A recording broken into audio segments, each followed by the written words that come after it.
Okay. There I am. I feel like I'm forgetting something. To set up something that I should have. Microphone is on. Headphones are on. Audio is running. For some reason, Zoom decided to stay on even though I closed out of it. I should close out of that. Can hear you, can see you. I think that's all that matters. Right? I guess the music should play as well. Can have a little test of that. Does that play? It's very loud for me, but does that play for you guys? That was my submission for the glitch hop thing. Funky, yes. So I'm seeing that as a confirmation of it playing. Sounded a bit Nintendo. A little bit. That's kind of what glitch up is for. I guess I can just play the thing.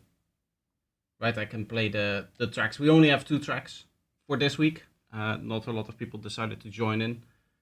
I don't know if it's just the set of genres that we've had, or if it's people just not. I don't know. It's a little bit hard also for me because nowadays I have much less time to just work on stuff like this. Like this glitch hop thing, I did this in 2 hours total, maybe. So I cannot provide the quality of music that I would like to make. How was your trip back to the Netherlands apart from the beer slinging? It was very cool. I mean the party that that you saw that I posted is something that is partially organized by my uncle. So he's one of the 3 organizers of that festival kind of thing, which is really cool. It was really big. There were like 10,000 people there. The day before, we had the anniversary of my grandparents, 65 years. So that was also very cool. And that was a nice party. A lot of family came, of course, and I got to see a lot of people. And we also had a lot of beer. Hello there, Magic Man. Thank you.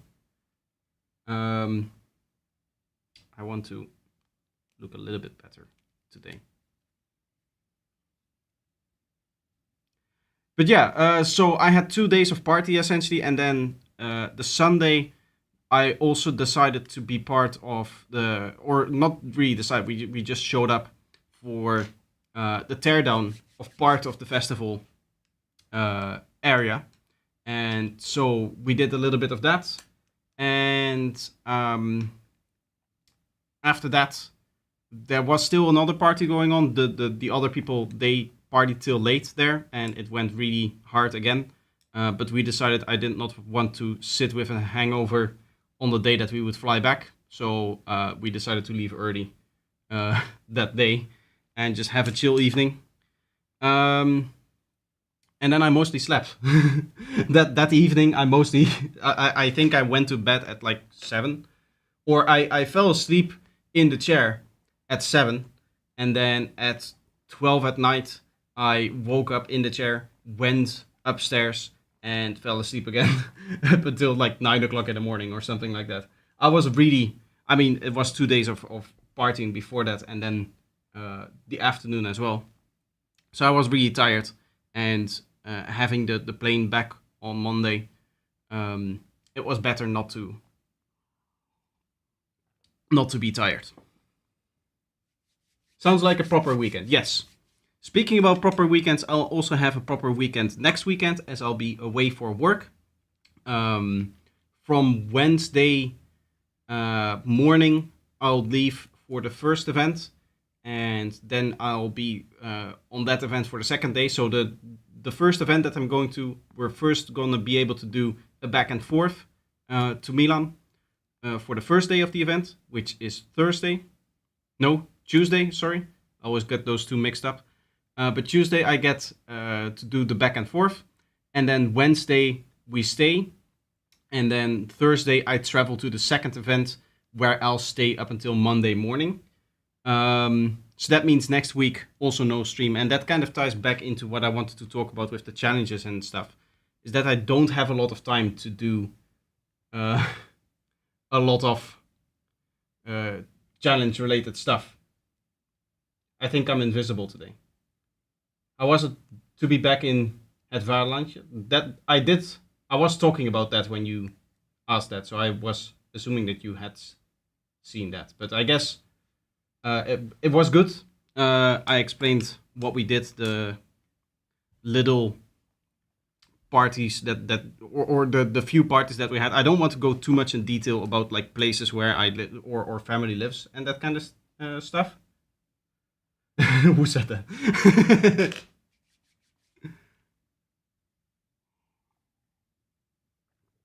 I feel like if I go too much in detail, I mean, given the detail that I've already said, if you really wanted to follow me, you could already know where they live. But don't do that. There's no need for people to find out. I mean, I've said the name of the festival, I think, which I probably shouldn't do. But even then, just from the video, you can probably tell which festival it is if you're a little bit in the know, and if you're capable of searching, then you'll be able to find it. But yeah, I had a good weekend. It was a nice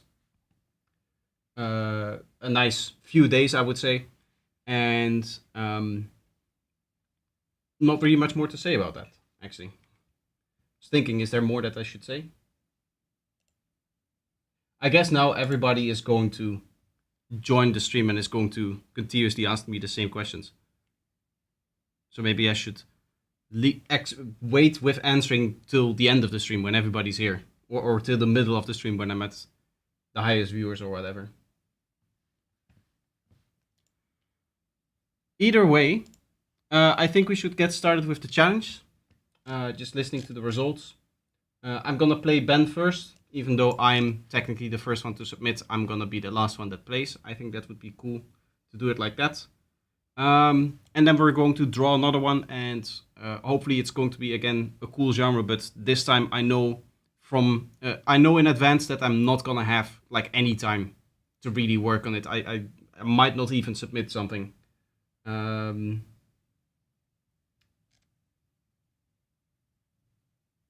Either way, yeah, I'm just gonna play. I'm trying to follow what is happening in chat, but I don't get it.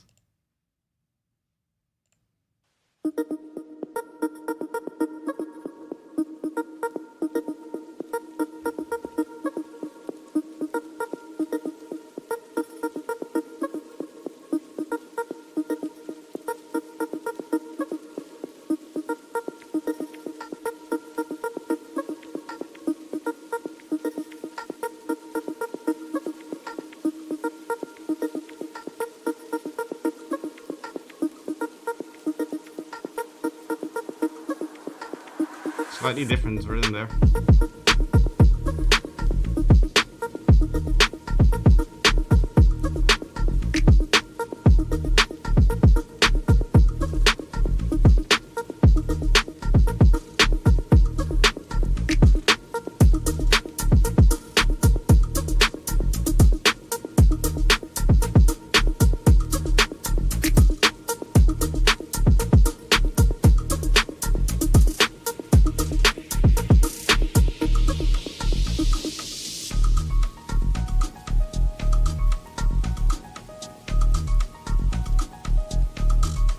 DJ Chicken Boy UK, how are you doing?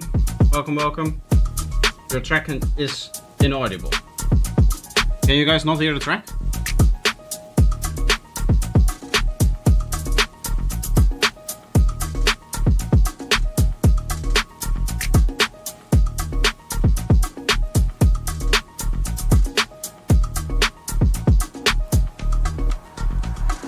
What genre music for review? Any genre. But I specialize in psytrance. Hearing it loud and clear. Nice. Honestly, this isn't the glitch shop that I was that I'm familiar with. But knowing Ben, he has probably found a artist out of like 19 something, and he has inspired it off of that. And this is some old version of the genre that I'm not familiar with. The light. The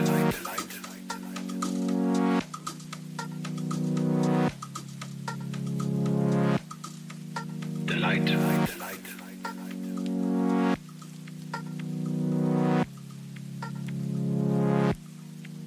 The light will save you. Setro sent me a playlist. Okay. The light. Then maybe this is a... I'm familiar with this like swing 110 BPM happy EDM version of it, but I guess that is just a simple version of it. The light will save you.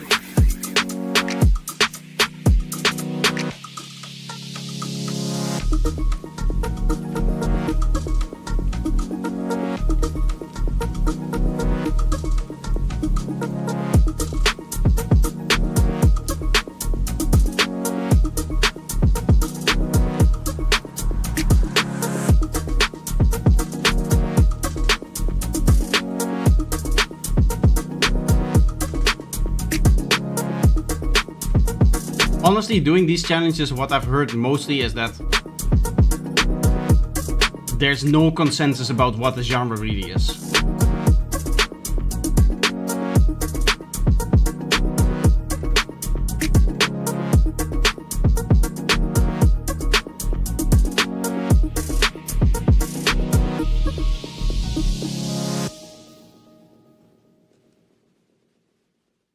Cool stuff. So I guess this is my interpretation of it. This one is louder, for sure.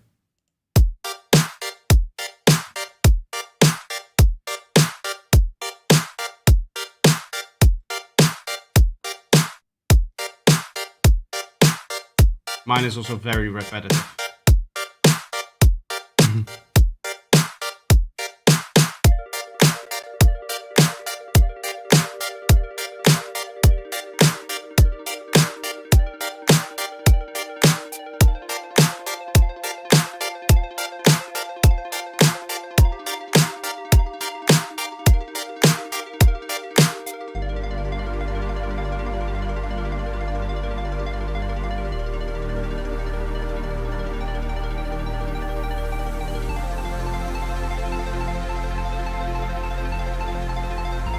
Not sure where I need to send it on Discord. You need to read the rules in feedback rules.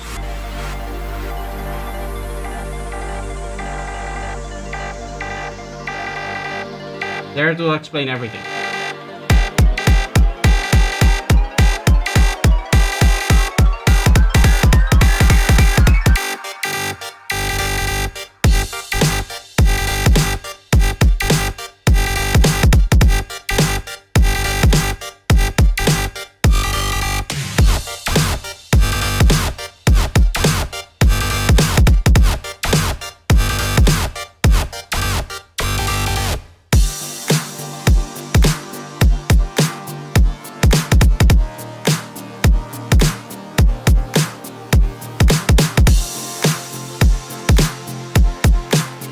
I've read them and I've reacted to it. I think I've said them in the right. Okay, cool.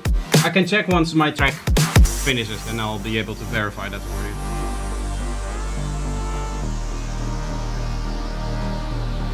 That's some funky groove right there, nice bunch. Thank you.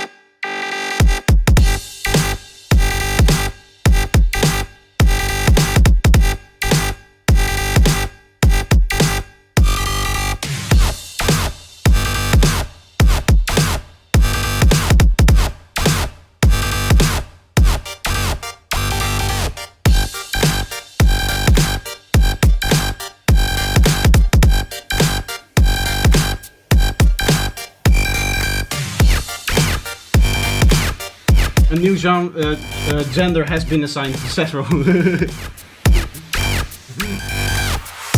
Mixing up gender and genre is not... I guess that's the producer brain there.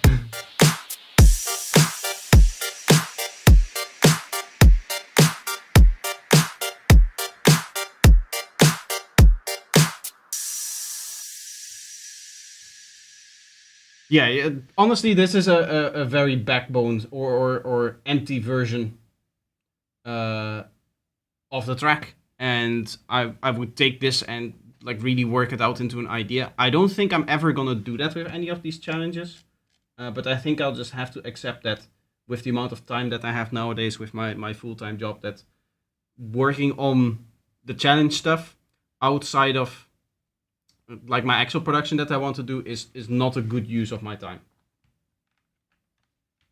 And I should just try to stick to the simple ideas that we have and that kind of stuff.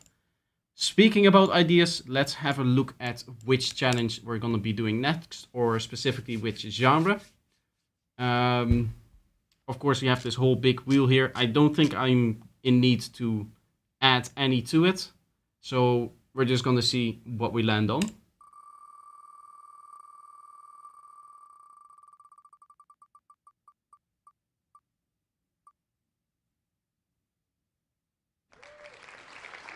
Complextro. That's very interesting. It's technically like dubstep with a house track. Did no one else submit a challenge track?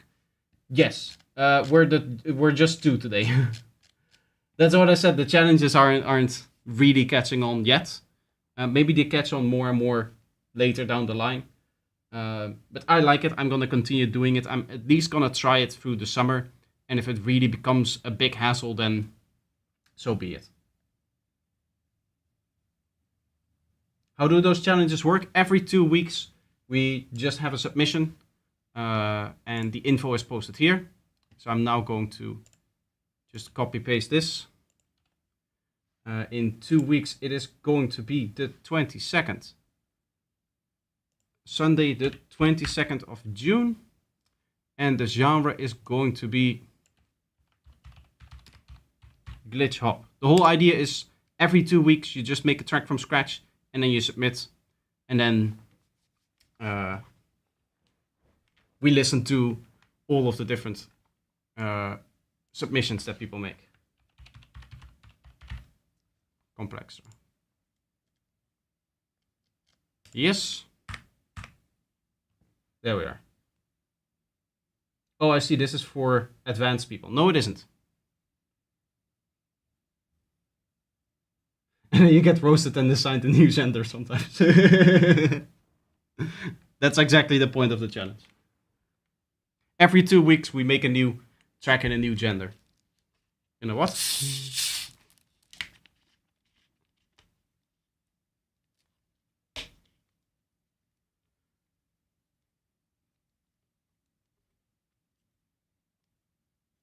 I like the idea of the European Union, but the caps sticking to the bottle is not what I was voting for, or what I hoped for would happen in the EU. I'll keep the tap. I'll be really careful with it, but just let me take it off, please. I hate it so much.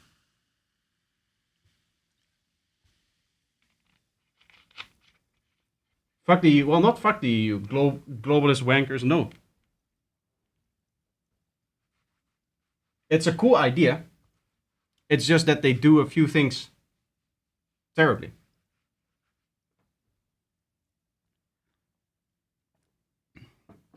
Anti-globalism is really not what I wanted to go for there. I just wanted to make a small comment on why on how certain things need to be done differently. But I'm not. It would be a good idea if it wasn't for the puppets in charge. I will not speak on EU. Very divided topic. Let's move on. I don't want to get into too much politics here. This we can leave. Oh no, I need to Complextro. I need to remove it.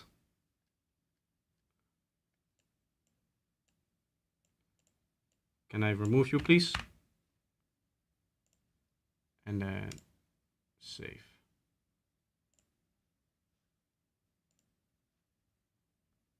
Save as local. I guess it just...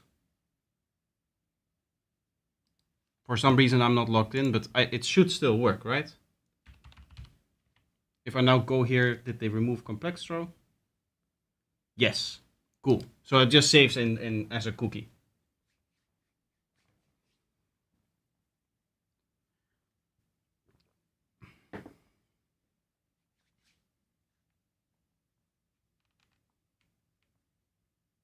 What even is Complextro for people without musical education? 404 dubstep, basically. Yes, that's kind of it. Honestly, part of the challenge is discovering that and discovering the genres that are out there. I like what I do is usually I have I just search for the first playlist myself, and maybe a few tutorials if I know a little bit more about the genre already. Like Glitch Up, I've made 1 or 2 tracks in the past trying to attempt it, so I kind of knew the vibe that I wanted to go for, and therefore I just YouTube searched Glitch Up tutorial, and like the second one gave me an idea of what I wanted to go for, and that's what I went with. And I think you can do the same for Complexo. I am 90% certain if you just go on YouTube and you just go like Complexo tutorial, you're gonna find, yeah, this genre is not so complex. Complexo, making Compressor like it's 2018 again. All this kind of stuff, you should probably be able to find 1 or 2 good tutorials that give you the vibe that you want to go for. That's really important.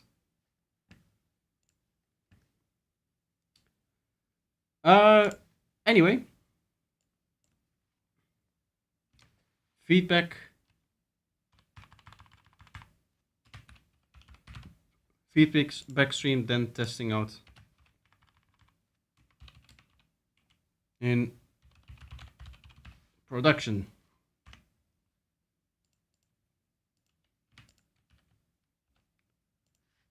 Okay.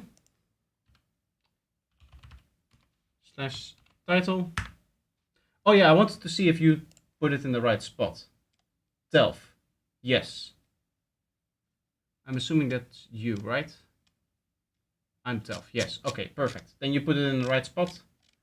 And we have 1, 2, 3, 4, 5, 6 submissions. Nice, nice. Which means that we start with the first one. Encore Drop 15 by Suhas. Just immediately getting into it. This is a shorter part, so this is just a drop that he has we reacted to. Kick and bass is fairly sub-heavy, specifically the kick.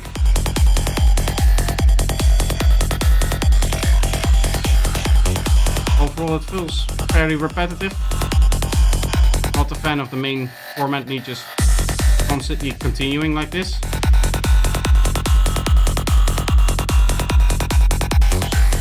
Like how many format leads have we heard in psytrance up until this point?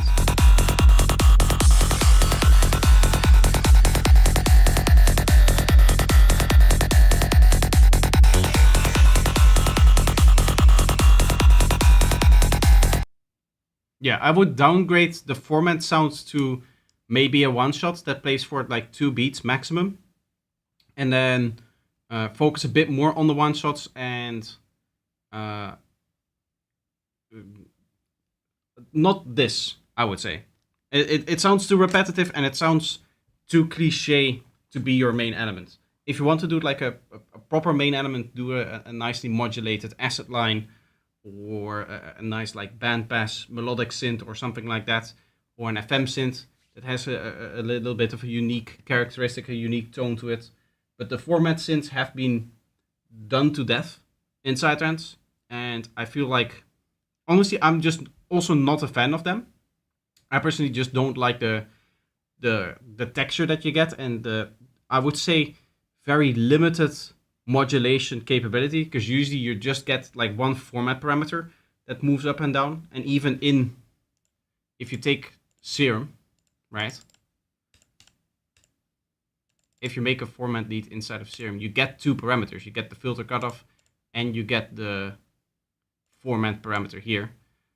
This is gonna be unmodulatable, right? Because this is gonna be, it's gonna have to stay around here to here. And then in this case, it's the filter cutoff that you have moving up and down to actually make your modulation. So this would be the only parameter to modulate. And with these other twos, I believe it's one of the other. Yeah. So this guy barely changes anything. And then this guy is the main one that you're going to be modulating up and down, right? So you're going to, again, have one movement through it. And here it's the same deal. These guys, this is going to be the movement. And this is just going to be a very small change to the sound. In this case, it's not even a nice linear change. It's the first half of the parameter does one thing and then it does another thing, which is strange. So in my opinion, format leads are just not the best. And if I were to do them, I would have them in a small 1 beat, 2 beat, 1 shot type thing, put a big delay on it, put in a different main element and use that instead. But honestly, this is very early on in the track's production, if this is just the part that you have. So I'd love to see how you would go about making this more interesting. Next up, we have Ben Digerig, Blatterskite Remix Edit, my original track from 4 years ago, given a bit of a glow up, so no concerns about copyright. Okay, cool. It does say Remix Edit in here, so I was a little bit concerned, but clarifying that if it's a remix / edit of a track that is already yours, then that bypasses this rule over here. Right? Don't submit works which you don't fully own the copyright to. It should be clear that as a precaution, any remix, bootleg, or edit will not be played, that this is going to be within relation to other people's copyrighted material. I don't know, I mean, Telf did read the rules, so it's also in there. But we've had quite a few people joining that just don't understand that and just drop a remix and leave then again. Either way, this is Ben, and this is Blatterskite Remix Edit.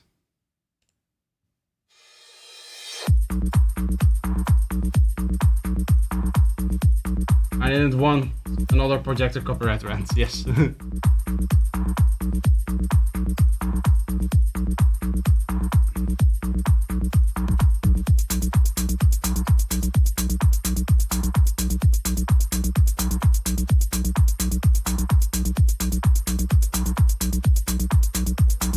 Feels a little bit high for the bass here. Would be cool to maybe do like octave jumps on it. I guess it's not even high. It's just square. Ah.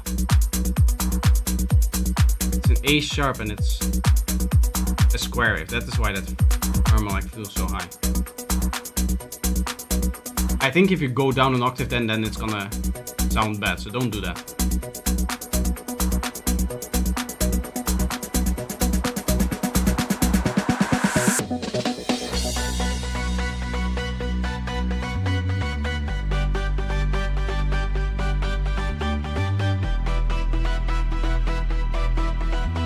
Nice catchy melody. A little bit quiet in comparison to the sub of your Reese here. This could definitely have like a more main sound to it, a slight wave sap kind of layering in. Maybe even overtime coming up.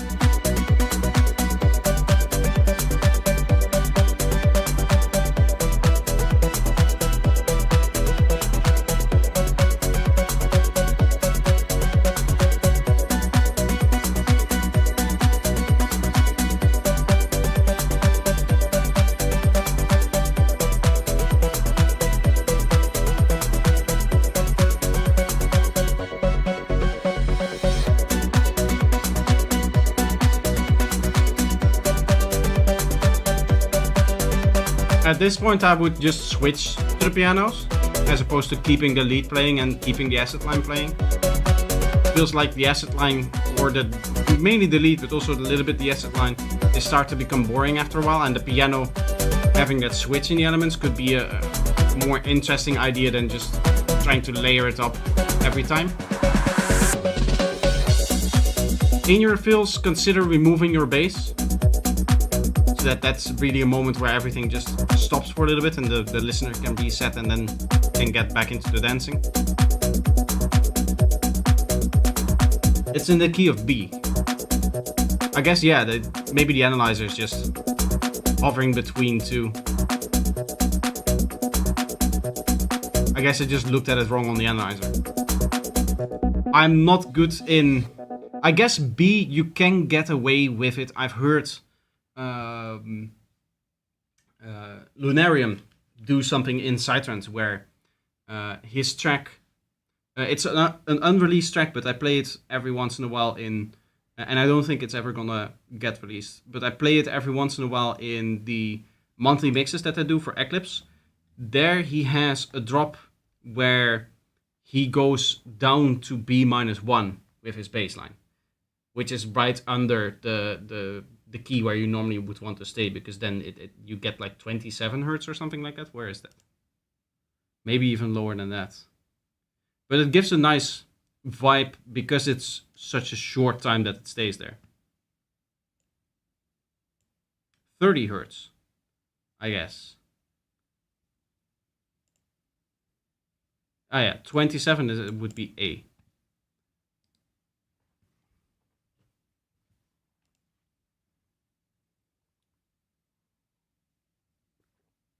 It was originally inspired by Boomer Alert, Le Voyer des Soleil by Subliminal Cuts, Patrick Prince. Yes, that's a name that I don't recognize, so that's definitely a Boomer Alert needed there. Oh, this is just self-joining. And then we have two more tracks here by Audi Zero or Audio, also known as Makara with Insomnia. I don't know if I should expect... I am. It says Psy here, but 174 is definitely not a psytrance BPM. 1994 originally. I need Infrared here to back me up. I don't think... I think he's... I don't know where he is. Normally he would be here by now. But he would back you up on that, yes, for sure. He would definitely say, oh yeah, I remember that track back when I went dancing in whatever town he lived back then. With his energy. Anyway, I hope this is a drum and bass fusion with Psy. I hope that just from the BPM I'm looking at that here. That would be cool. Okay, no. Seems to be a techno thingy.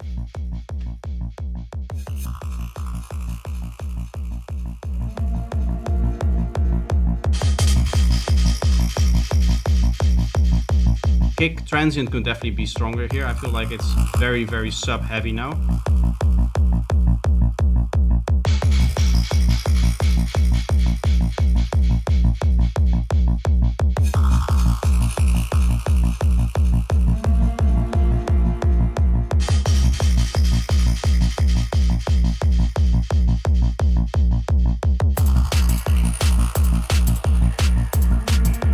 Slight issue there with some bass clashing.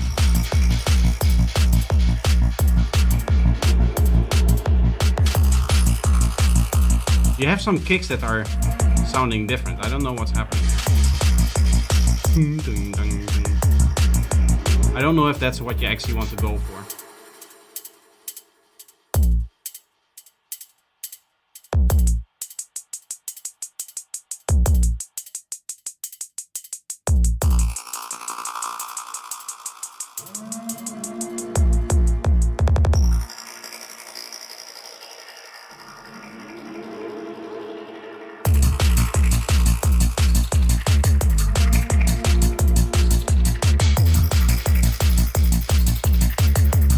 I guess you're trying to do a melody with the sub bass here. I don't think it's very effective.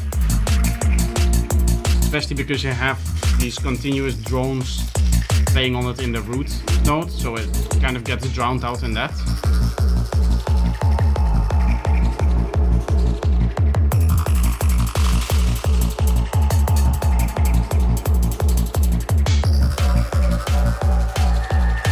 Is this really 174 BPM? Yes. It does sound like that, yes. Barono, how are you doing? Welcome, welcome.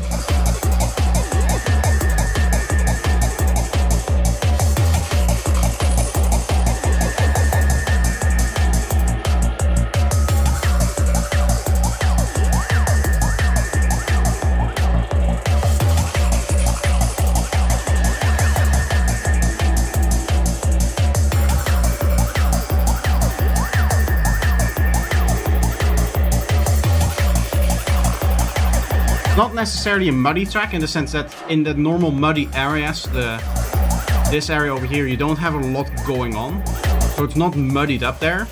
But I do feel like there's this constant wash throughout the higher mids here, which is something that you should probably address.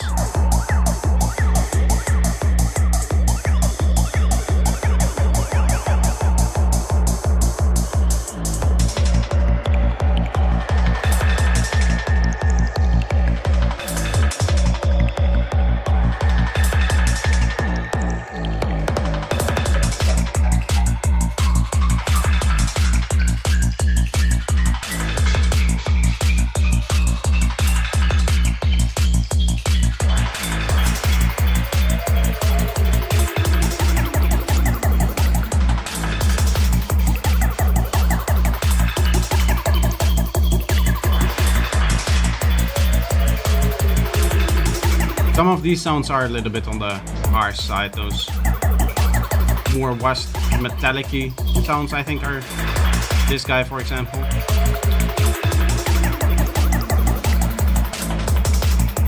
It is a really cool sound design. I do really like the vibe that you're going for, this semi-psytrance, semi-industrial sound design, combined with the... What is the real term for it? I know it's like hard tech with a K instead of a CH, but I'm not sure that's the real term for it. It's the music that they play at free parties. You know, where they have the whole wall of speakers set up and people are like climbing into it.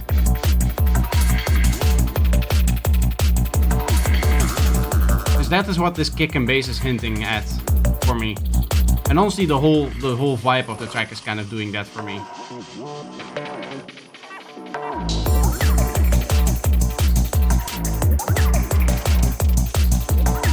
My sense of tempo is non-existent. Mine trance producers don't know anything above 140 anyway.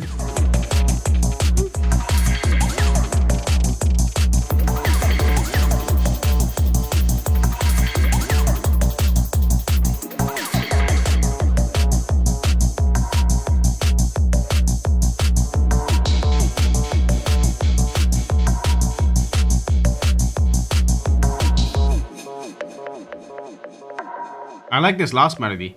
That's a very cool thing. I like how throughout the track it's not gotten boring.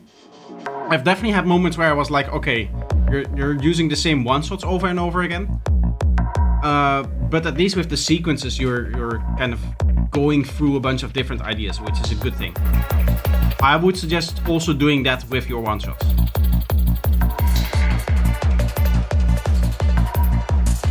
Gender blind, what chance do I have with tempo?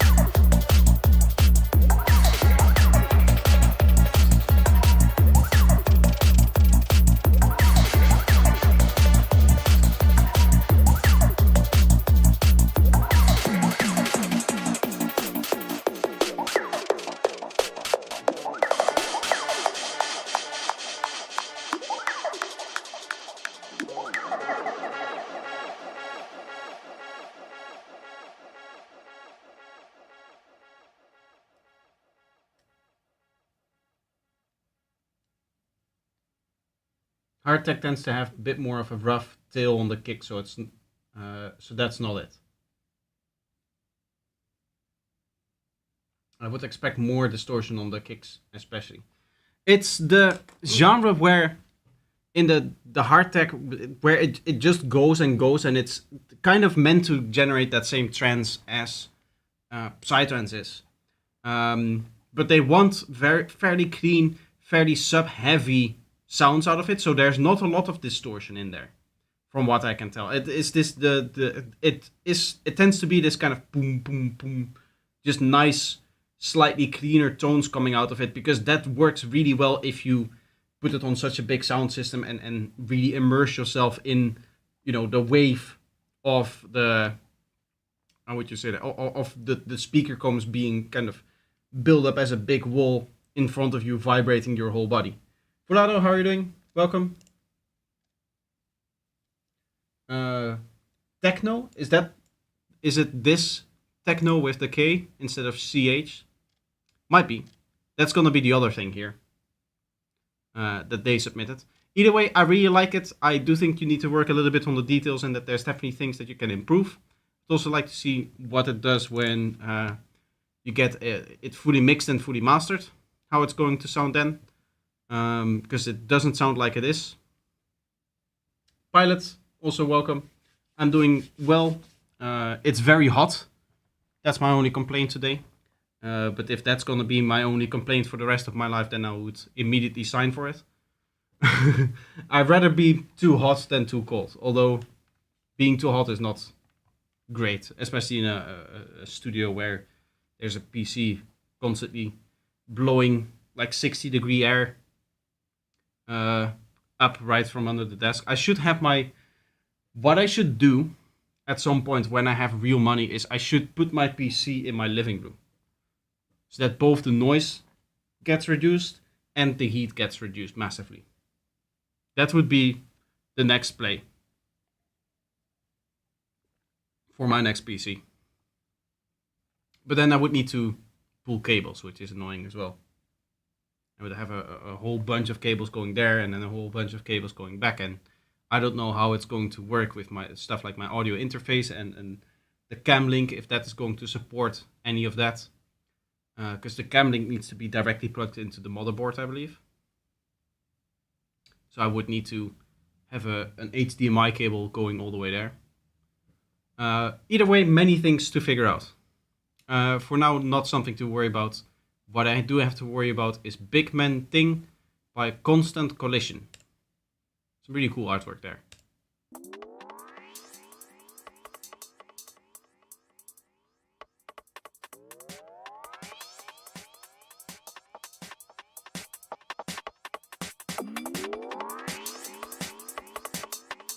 Just get the mini fridge and put your PC inside. Yeah.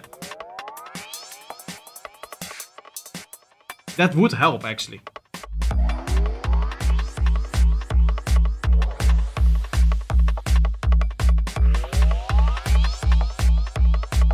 Again, fairly sub-heavy. Definitely not getting enough transient out of this one, I would say.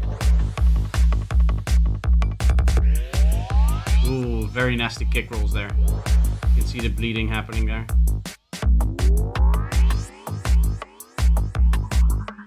Also fairly I guess that's with the snare. That makes sense. Yeah, but this is brutal, man. Those kicks lose all of their punch. Make sure that you cut them off, that they stop playing, and that then the next one plays. Too much 80 Hz, I would say. Yes, I agree. Are feedback submissions closed for today? They are not.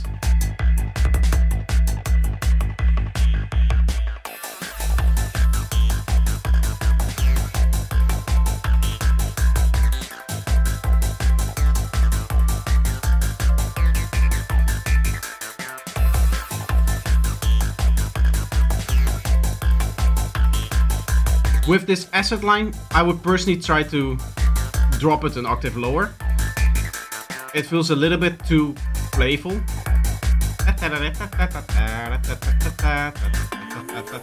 That's kind of the feeling that I'm getting from it, almost like a a track that doesn't take itself too seriously.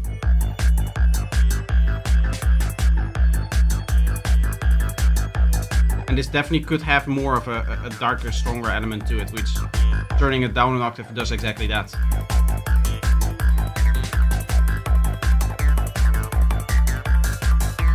How was the booking? It's in June, in July. In July I'm playing.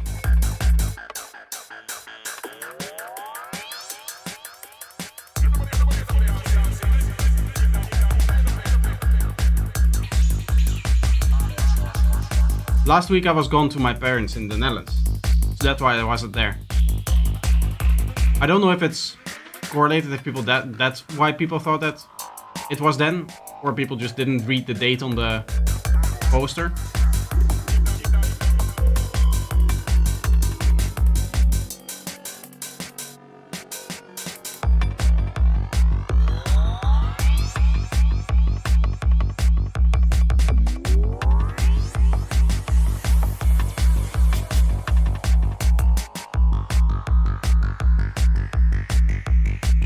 Nice part of distinct sound design here. I like it that it rises and then hopefully goes down again as well here.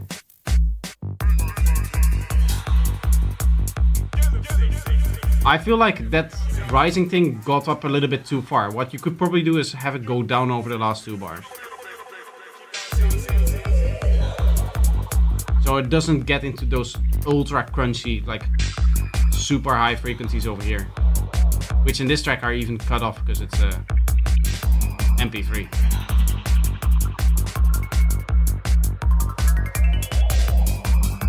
I don't see the channel for the feedback on stream. You have to check the feedback rules.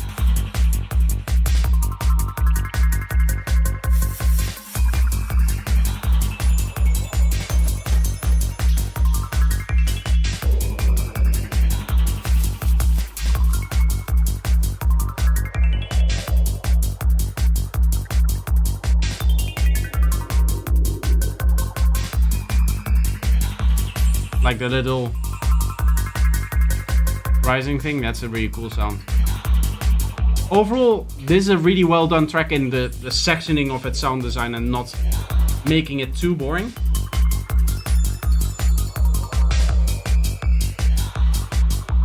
I would say maybe something like a sweep like that repeats a little bit too much.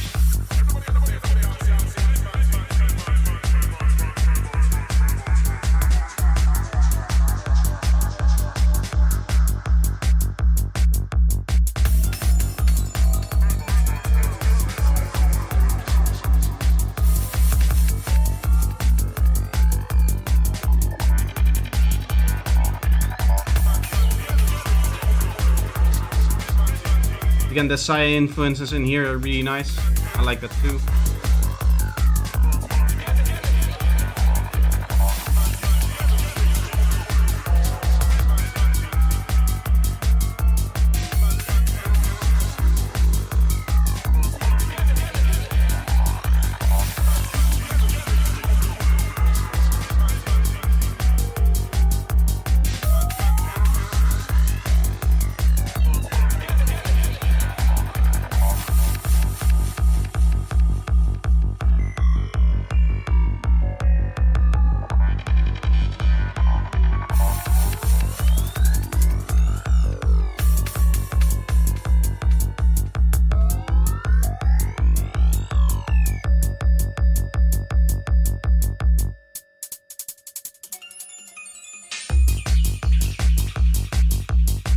Bit of a strange area here, and there's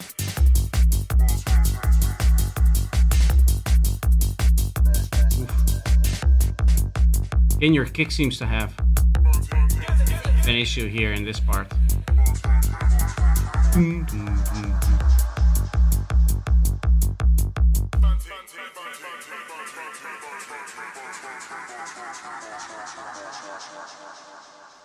Overall though, very, very cool track. I like how he controls confusion. That is a really good description of this track. I like that. Next up we have Set Roll here with The Thing. Really cool cover art for it. Pretty simplistic trance track where I wanted to dial in compression and mixing, so I'd appreciate feedback mainly on that. But any tips are welcome. Will do. This is me having the high volume. This is the volume that it should be at.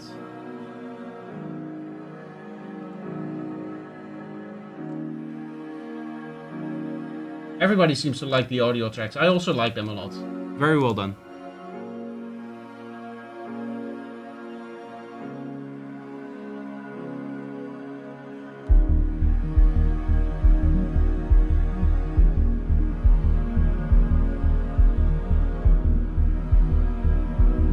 Mix size, I feel like the pads should be behind the piano, as opposed to the other way around. Which is just a volume balancing, because I do think that not having the piano have any high frequencies is a nice idea.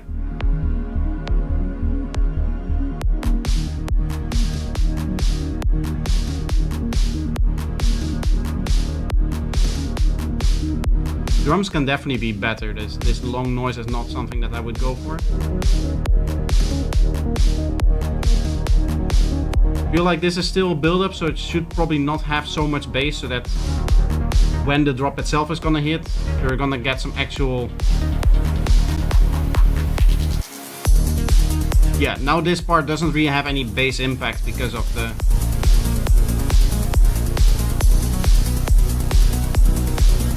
fact that it already played bass before. So just maybe like a little high pass, or just lowering it by 10 dB.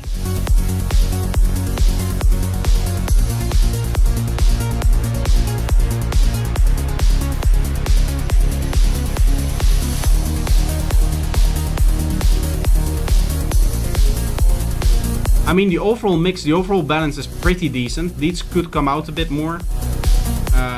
Could definitely have a bit more of like that OTT feel to them. I feel like they're missing a bit in the 2-3K area, which is where OTT tends to boost as well.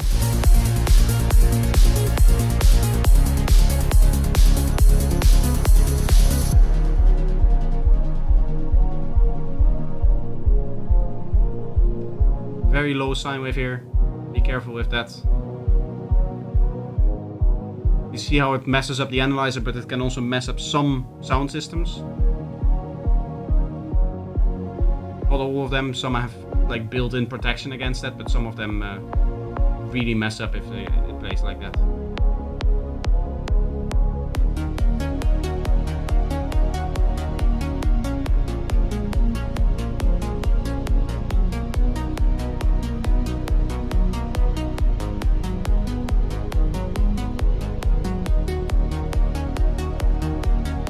This is nice. I like this part.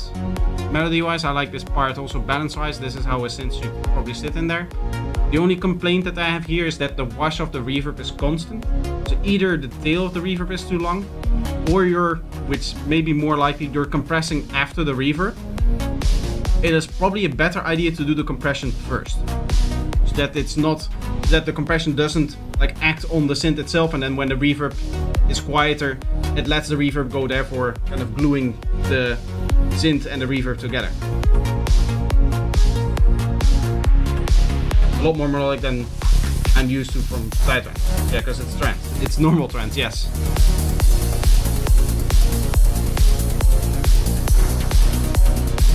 Here again, a little bit of a moment before the actual drop would have been nice, so that the listener gets a bit of a notice that the drop is about to come. But I like the blasting synth 4 beat in here.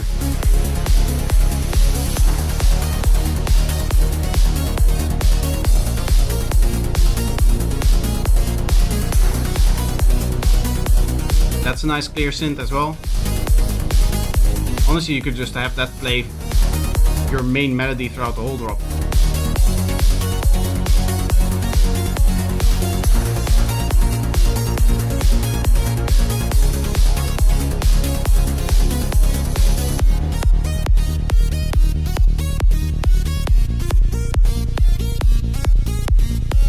Having it play in the outro is a bit of a wonky decision, I would say.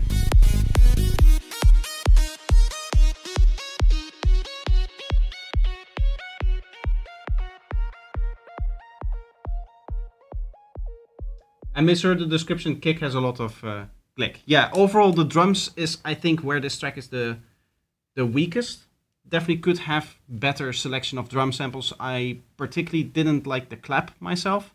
I think the clap was very long, very washy, and very noisy. And also very constant. Usually when you have like a trance track, the drums kind of build up over time, almost in the same way that they do with psytrance, with the energy level concept that we have in psytrance. That doesn't really apply because usually your synth blasts from the very start, but you still will hear that it's like, okay, the very first drop, it's going to be like a kick and maybe a ride and maybe a drop clap. And those are the elements that sit more in the background and they play crucially like on the kick drum, right? The ride layers on the kick drum and the drop clap layers on the kick drum, on every kick drum. It just plays that 4/4. And then in the second drop, you're going to have maybe your actual snare / clap and some of the faster hats coming in. And then maybe in your third drop, that is where you also again have your offbeat hat. I don't know exactly how it is in other genres, but I still believe that they also have a rising element to it with how many drums are in there. I used to remember that for progressive house. Let's see if I still have that sample. I think I do, because I used it in the... Yeah, I used it in the glitch hop thing.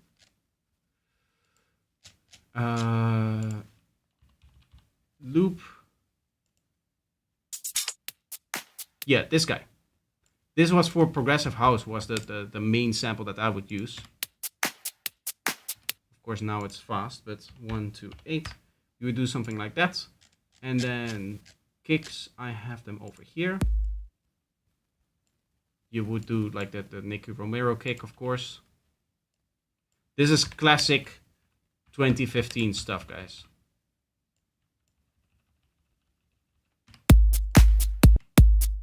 So you would start your thing off like this.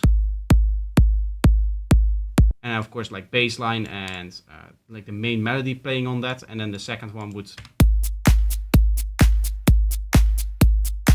have this guy in here and then one of these ride samples that I have.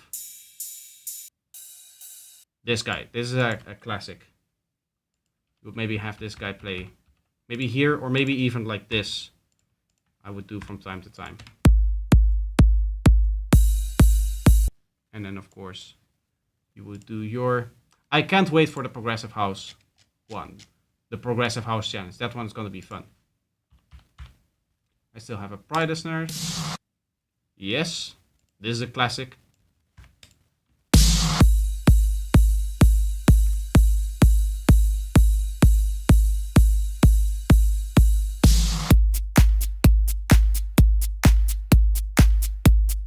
And of course you would have like your fills in here. Like this and like this.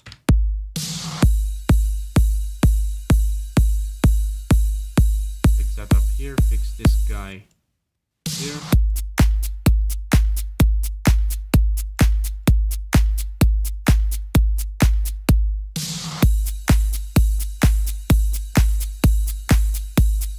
This would usually be the play for your progressive house kind of thing. So that is probably also what you want to, I guess, try to aim for, is to have it raise up in energy levels and build more with the drums like this, as opposed to just having the drums play all the time.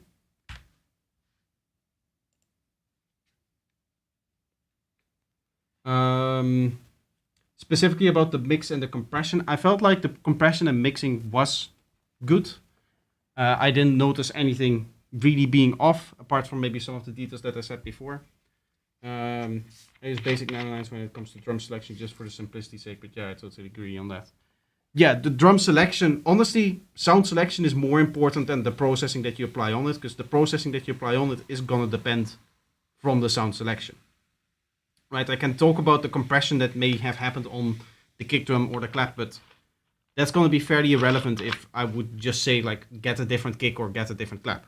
Right, that would be a much... I guess then almost by definition, you're gonna have to redo your compression anyway. What's up, Mr. B? How are you doing? Are you sidechaining a reverb from leads on the dry signal? It's a technique that I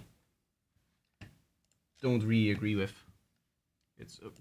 I agree with it in some cases, but it's been overused so much.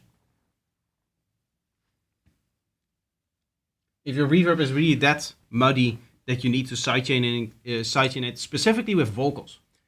A lot of people do that with their vocals. If your reverb is so strong on your vocals that you need to sidechain it from the dry signal, then just turn it down.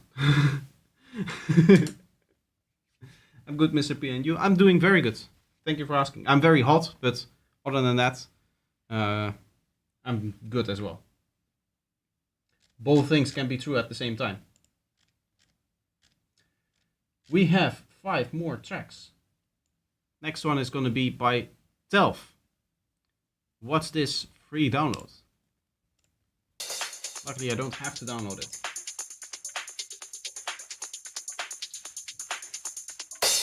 DJ! Hello.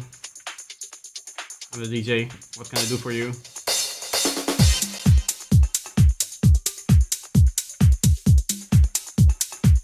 This is a good sound selection, even if it's not trance. This is a nice combination of drums and that kind of thing.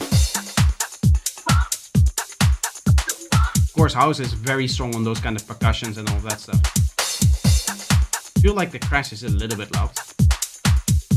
Now it's a little bit better, but before it was almost annoyingly so.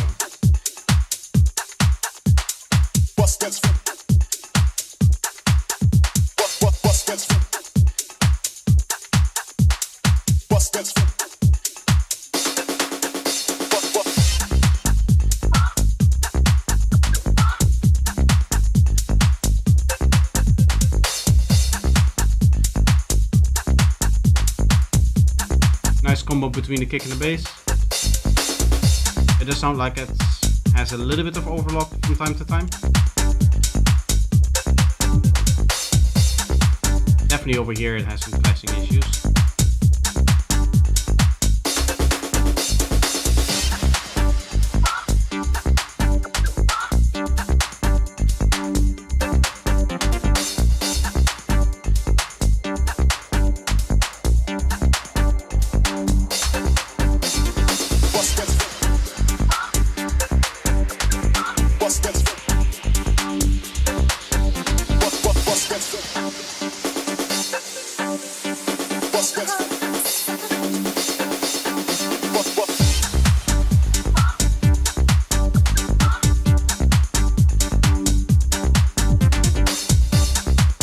Like the melody is a little bit all over the place. It doesn't really feel like it has a main groove to it, I would say. The groove changes every time. Yeah, here you definitely have some kick transients bleeding into each other. Can't wait for you to try the UVI scuff. I discover right now how the index functionality is very convenient.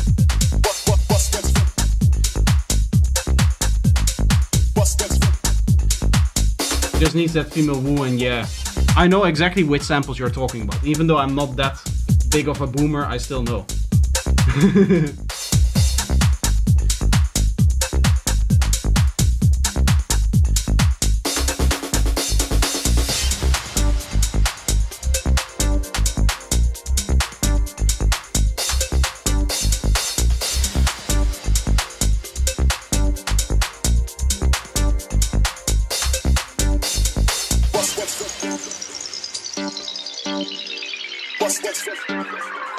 A little bit loud on that effect there.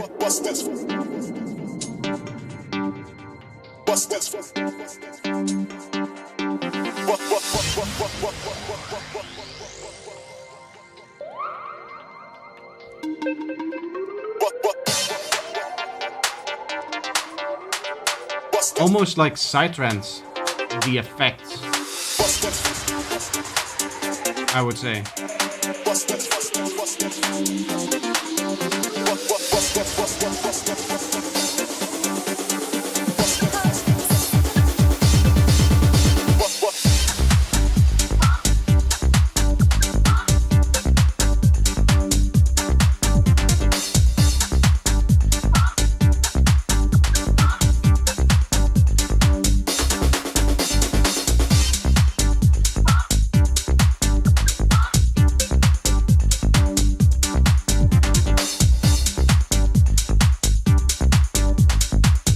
That would be cool, a 1990s Eurodance sound. I believe Eurodance is on the list.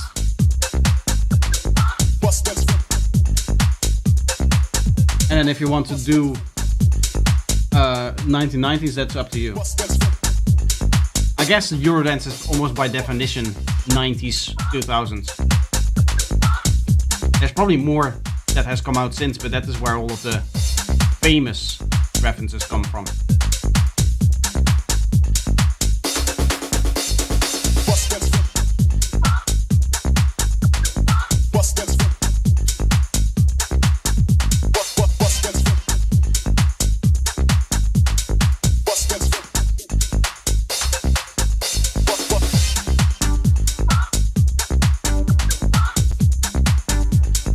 House question mark? Yes, house is also on the list.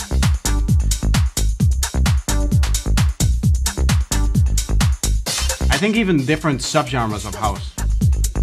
At least progressive house, we put that on the list. Specifically to mean like the 2010 to 2015 era progressive melodic kind of version of house.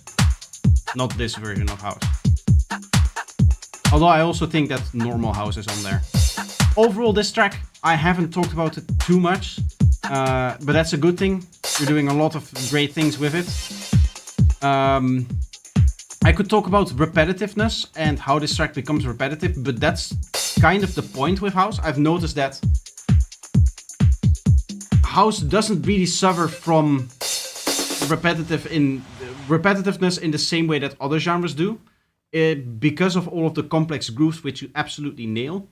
The only thing I would say that really was like almost like an issue to me was that the melody wasn't really playing with it. In fact, it was like kind of dancing around the actual groove that you were setting up in a way that I didn't really like, because it almost had too much variation for it to be house.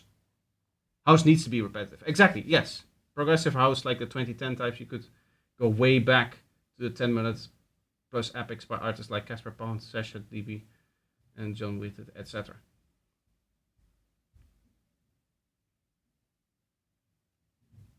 No, I meant the progressive house that I had in mind was the stuff that was popular back when I started making music. So that would be the 2015 progressive house vibe, if you know what I mean. I cannot really play examples, but I guess I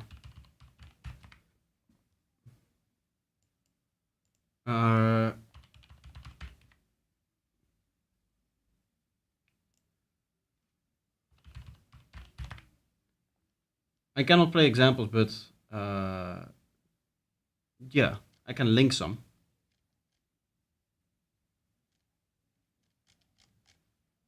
Hellberg, Monster Cat. Which one was it? This.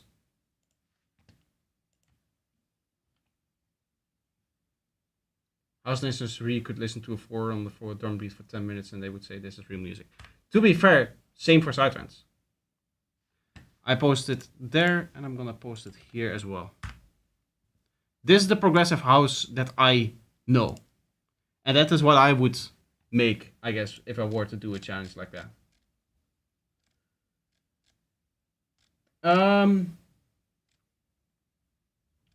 We have 1, 2, 3 more tracks. But I think I have to change the order a little bit because we first have Cosby, then Fulado updated his version, had an issue to fix. He used the wave data from Sethro.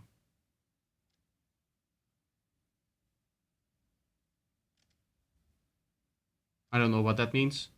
But I think the order was, the order of submission was Cosby, Fulado, and then Pilot. For next time, you can just, any message that you post, you can just, go here and edit. That way you don't have to delete and repost it, and that way you stay in the same position in the queue, which makes it's easier. It's under 5 minutes. It's the radio edit. No, that's the whole thing. That's how it was. Like the extended mix would be 5 minutes maximum, and then your radio edit is like 2 minutes 40. That's the 2010 or the 2015 kind of progressive house that I know. That's not what I would call progressive house. I know, but I call that progressive house because that is what I grew up listening to when I was at the age that I actually started to explore music.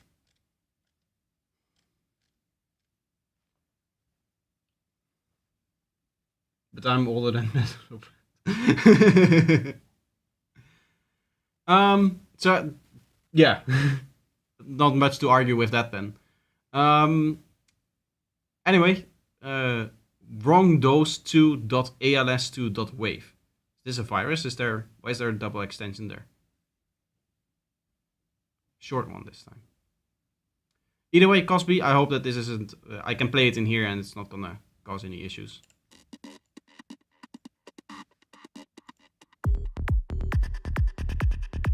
Interesting start.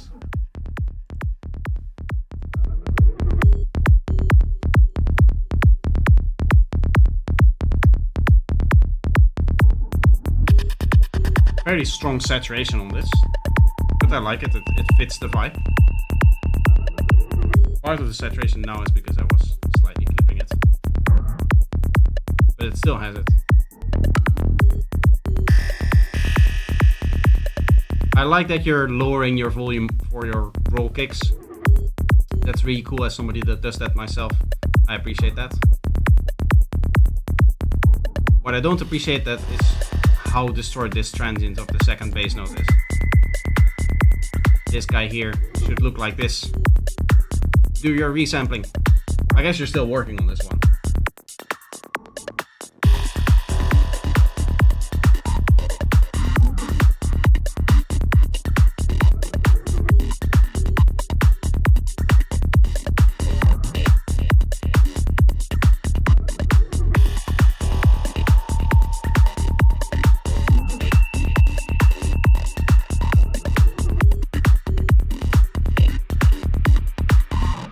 Strange early stop of some of the drums.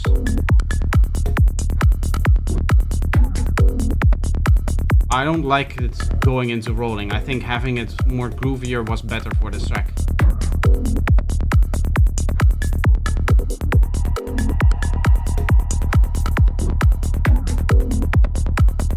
Feels like it should stay closer to that Xenon-esque kind of vibe as opposed to this thing here.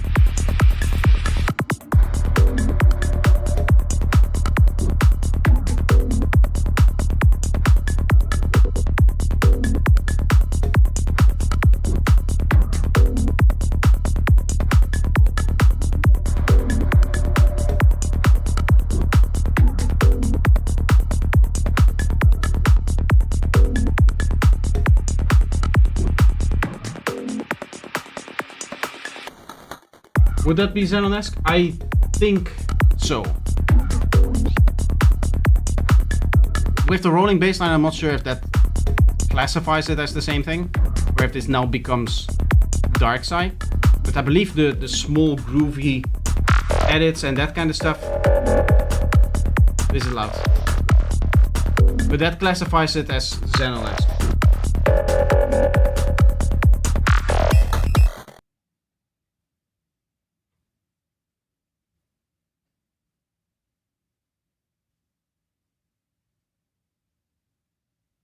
Well, that's not supposed to happen, mistake.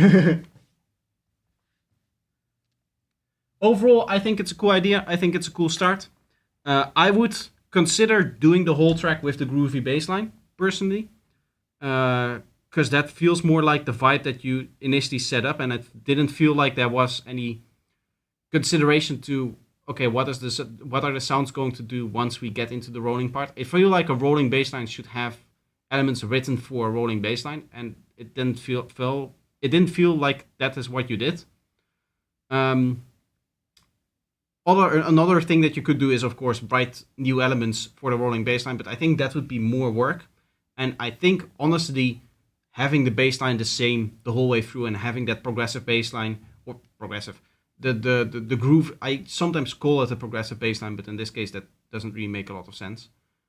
But a groovy bass line, I think having that all the way through is definitely going to work.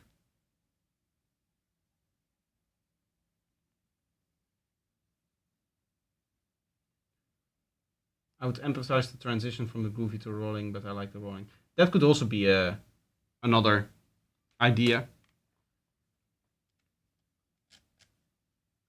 Next up, we have Fulado here. Wavefunk number 1. 38.wavefunk number 1.wave. This was me. The distortion was me. Fights in chat.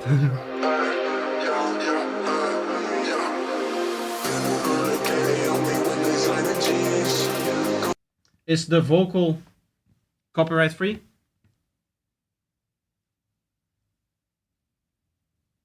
I hear a vocal in here. It's from Splice. Okay, cool.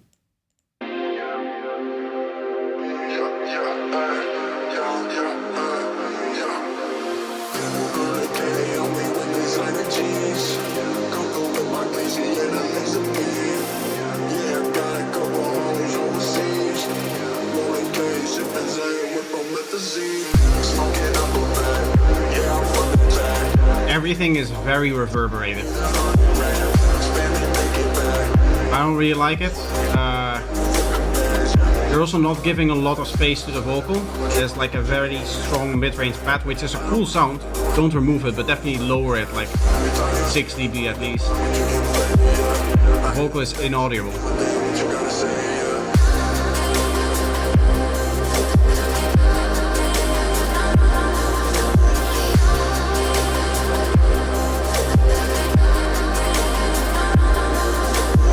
These vocal chops, it's already better because there it doesn't really matter that if you don't hear what is being said.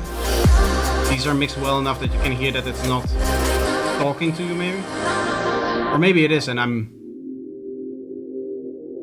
it's mixed so badly that I cannot actually hear what they're saying, or that they are even saying something that I should interpret as something I should listen to.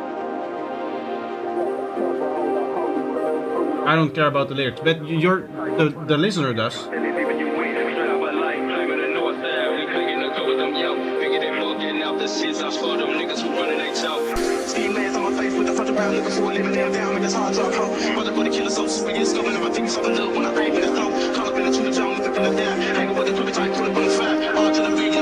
The point of a vocal is to tell a story. If you don't let them tell a story, then what is the point of the vocal? Then just keep it an instrumental.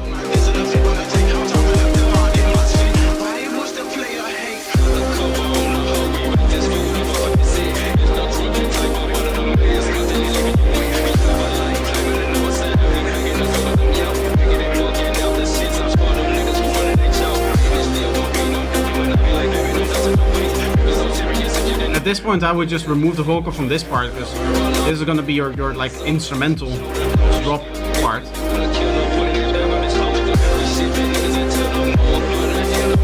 Pull up, the vocal is very masked. Yes. It almost seems deliberately masked. Like you made this track to annoy me specifically.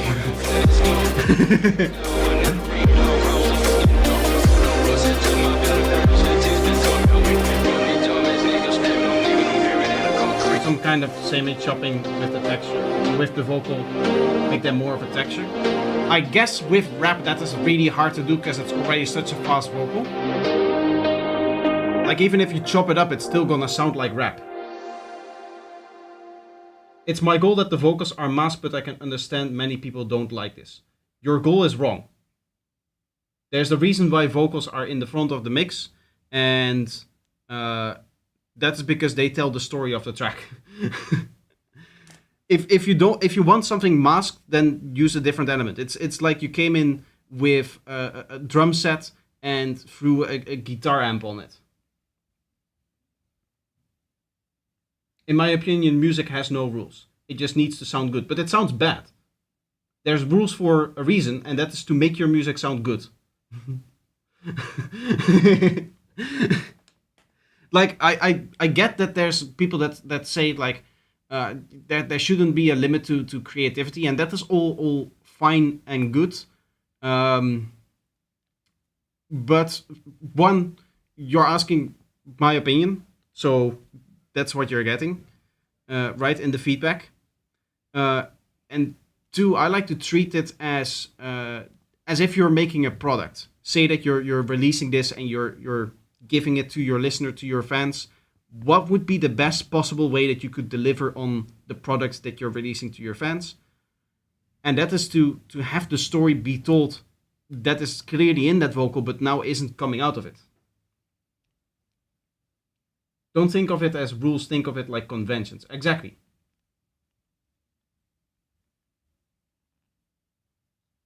Learn the rule, but try to transgress them. Honestly, it's rules is not even the right word, because it's more like consequences, right? It's not like, oh, you have to mix your vocal at this level and your drums at this level and your bass at this level, but it's more like, generally speaking, if you want people to be interested in your music, you have to have the story element come through in the mix, and the story element, whenever vocals are playing, are the vocals.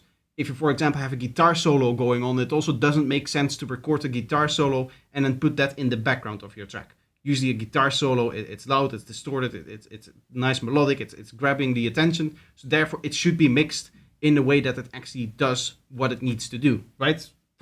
Sounds tend to have functions, and you should mix according to those functions.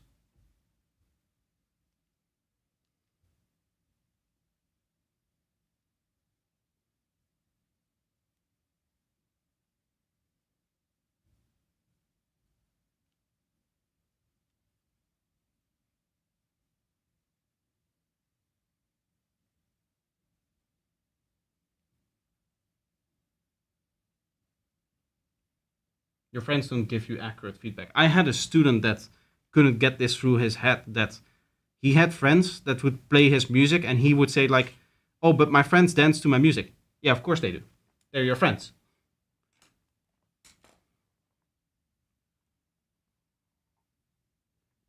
Without parameters, would we even have genres? Certain elements in certain form are what makes genre styles in most cases. True, yeah.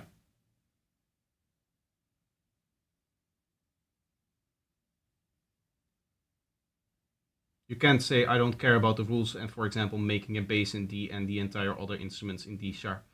True. That's also that there's music theory for a reason. And that is because certain combination of notes, certain combination of harmonics just sound bad, and other combinations sound good. And we have written down which combinations are the good ones and which combinations are the bad ones, and we call that music theory.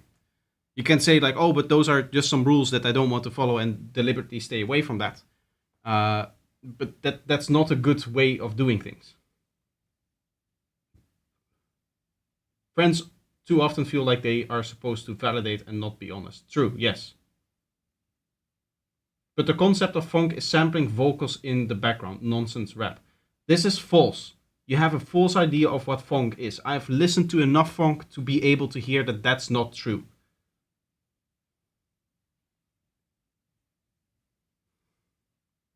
Please trust. I know we had this conversation before, because now I remember. But please trust me on this. Vocals, specifically these kind of rap vocals that actually tell a story, are supposed to be in the foreground to the point where you can hear what they're saying, or that you can hear that you should ignore them because they're affected up too much. But you are mixing your vocals so quiet and with so much other stuff going on in the same frequency areas that we cannot make that distinction. That is the point. Warning, camera died. Oh, my camera overheated. Nice. Well, that was gonna happen with how hot it is in the studio. I guess that means that I'm going to be able to take a quick break. It's also a good time for me to take a break anyway. So that's what I'll do. I'll put on some of my music, And then hopefully that gives me enough time to cool off my camera for another... How many more tracks do we have? We have one more track. Give it some water to drink. That would be a bad idea.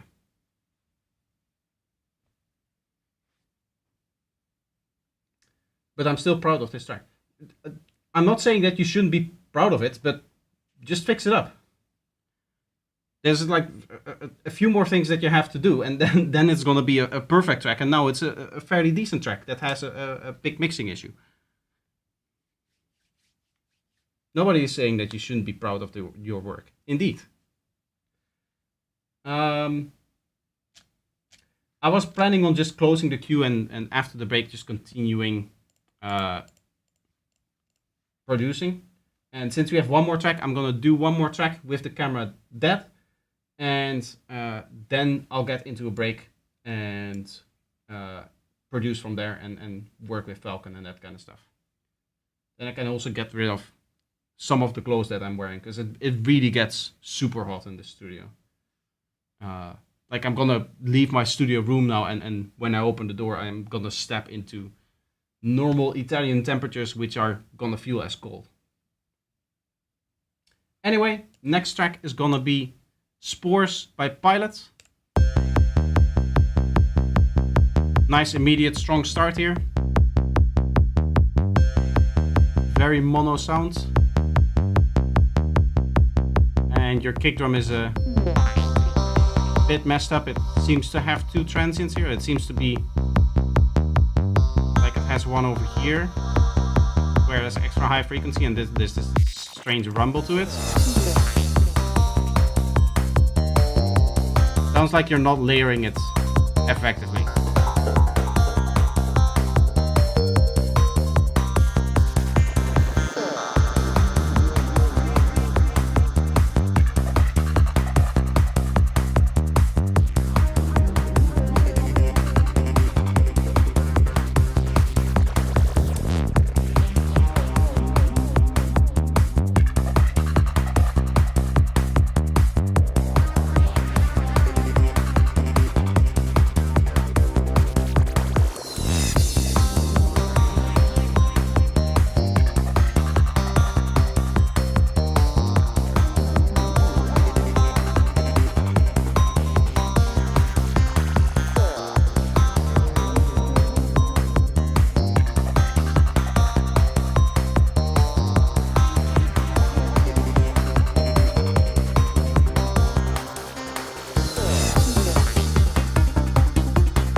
Change up here.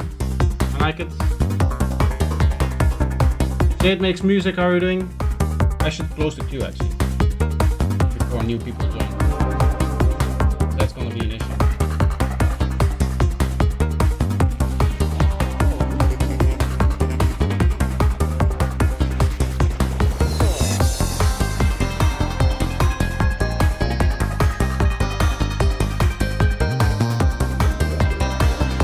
I think we all need to group back, maybe not with the projector, he's all sweaty. I am very, very sweaty. Don't include me in the group hack, for your own sake. Doing good, bro, how about you? I'm doing good as well. A little bit warm, but soon I will be cooling off. I think if you fix your kick drum, you get a nice track out of this, because the rest is done really well with the melodies and the different grooves coming in it. It gets a little bit repetitive from time to time. Like I've heard these particles, I feel like, quite a lot.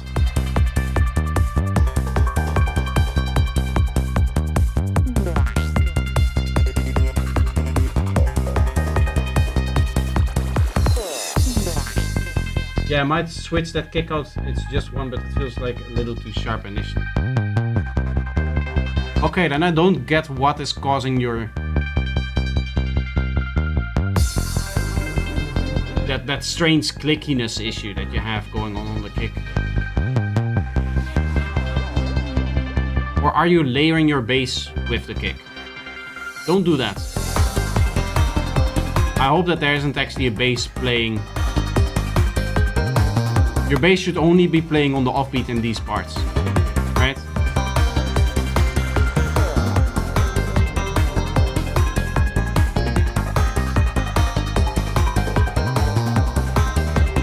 A little bit hard to tell on this very full area here.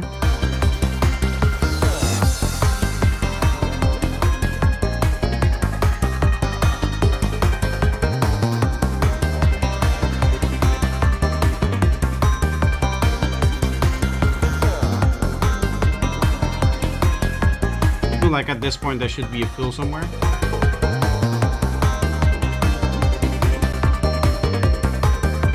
Going on for a very long time now.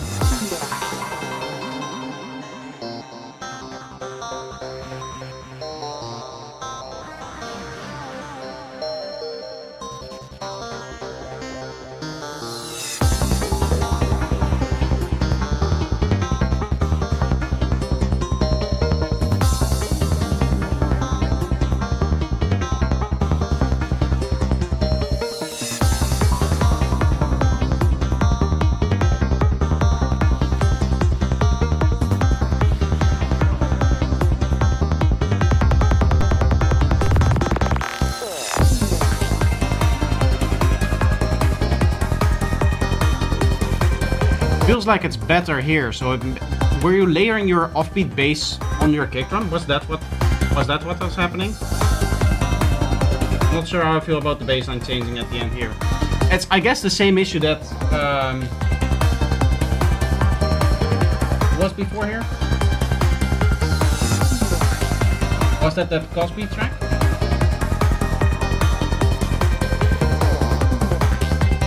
I think, yeah, the same thing that the Cosby track had, where you have all of your elements still based on the offbeat bass that was in there before. So these are still the same elements that we heard before, which one makes this part a little bit boring. You probably make new elements for this. But two, it means that it's not designed with this groove in mind, and therefore it's almost naturally going to sound a little bit off to you. It's not that necessarily the change in the bass line is like it doesn't sound good to you. It's more that you didn't really commit to the change in the track as a whole, I would say. Does that make sense? I'll put on this guy. This actually is a good example of how a change in the bass line should work, in my opinion, or at least how it can sound. Like the track itself changes with the bass line. But the transition that I'm doing in here is a pretty extreme one. The feedback queue is closed for today. What I'm going to do is I'm going to take a quick break while this track plays, while you guys hear the example of that. And after that, I'm going to come back and I'm going to turn off my camera, but the microphone will still be here. And then I'll try to produce and hopefully bear through the heat. And then it's going to be okay. So let me get my analyzers quickly. And then I'll play it. And then once this one is over, we'll get into some production.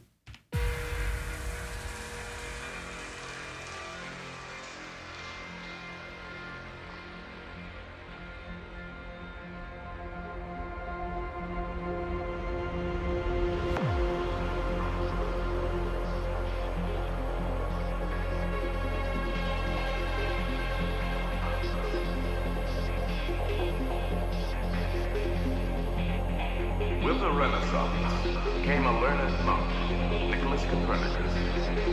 He proved mathematically that the Earth was not the center of the universe, but was merely one of many planets circling the glowing sun.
What is that?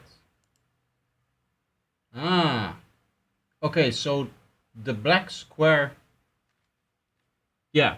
So I was trying to get rid of the camera here so that you don't have to look at it, but that doesn't work because that's also responsible for my audio there. I can go here. This works. Why does this work? Ah, this has the mic and desktop audio separately in there. Okay, so I guess this can work. Track ID, this is a track that is unfinished and unreleased yet. Right now it's called 115. That's the best I can do in terms of title. I have not yet thought of a title for this guy. I would have to listen to like the vocals and stuff. Stand and say, arithmetic begins here, now. I'll update the title.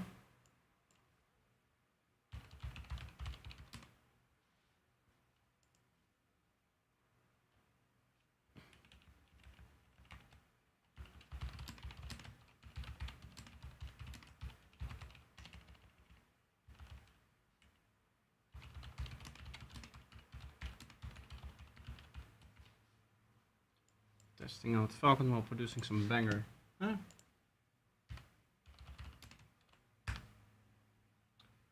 There we go. Which is what we're going to do. We're going to go back to our D sharp track here. And I'm going to be spending some time testing out Falcon. Do you guys want me to play the other track as well? It hasn't changed much. The D sharp track.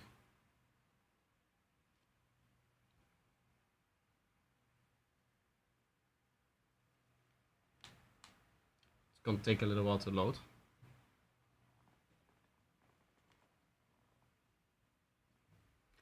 I guess it did change a little bit. I guess it did. There is a part in there that I should probably play that you guys haven't heard yet. Because I have some ideas with that. And specifically what I want to do after that. I don't know if Falcon is even going to be able to do that. By the way, do you guys hear now that there's a big fan, a big fan spinning in the hallway, blowing colder air into my studio? Or does that not get picked up on the microphone? I can definitely see that the gate doesn't turn on, so it's not that loud that it opens the actual gate on my microphone. That normally cuts off any of the background noise, but is there more noise now in the signal than there was before? While I'm talking. Essentially.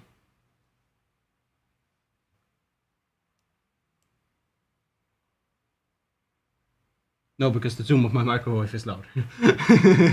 Nice. Sounds like the entire US Army flying across Vietnam. Does it actually get picked up? Wait. If I picked up? Is it worse? Wait. If I picked up? I'm lying. I don't hear anything. You guys, I am easy to fool. Please keep that in mind when you communicate with me.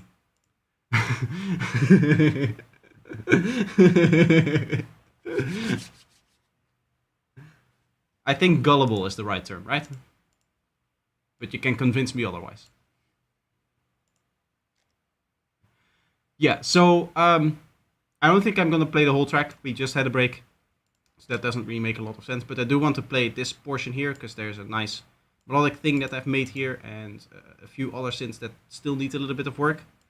But the main idea is keeping it melodic up until this point here and then going into some very glitchy sound design. And then here we're gonna have like a release where it's just the kick and bass and the hats and the drum group without the snare thing. That kind of vibe. So I think we can write some like faster speed thing around that as well later. But this is what we have in this drop so far. I'm a Nigerian prince. Nice.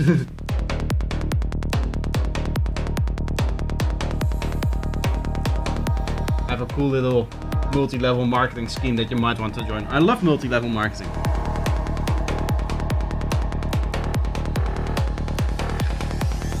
I get everything from people annoying me on Facebook to buy their stuff.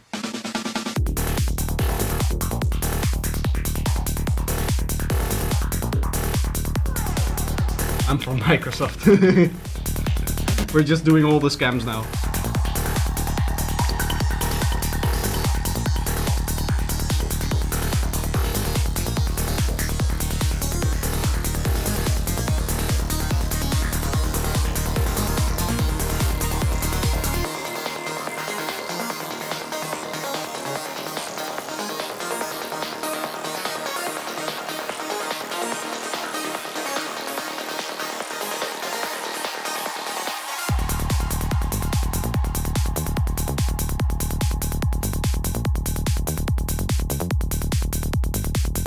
Phil is going for the 19th century scams. Yeah, those scams are even older than you are.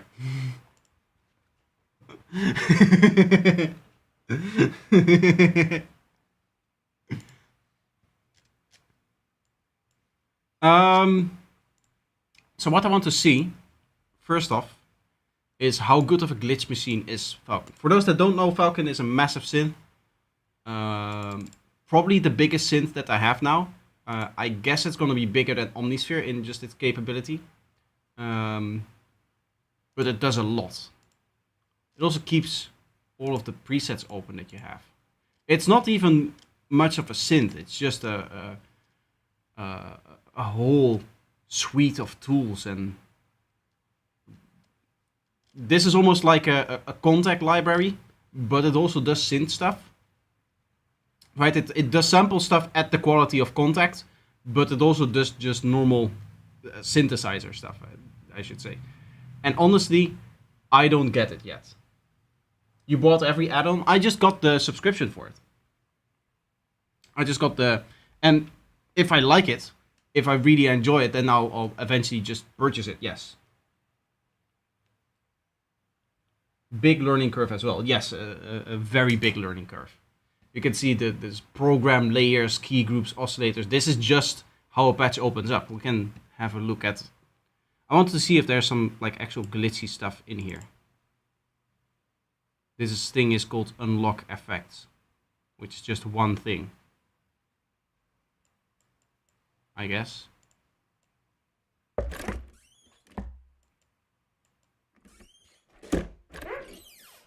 Literally doors opening.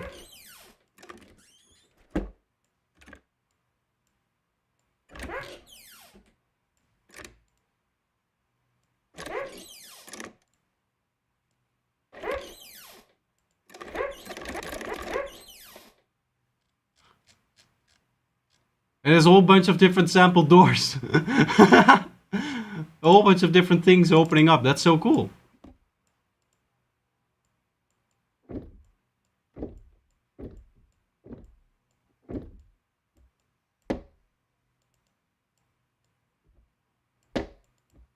I don't know what all the different ones are.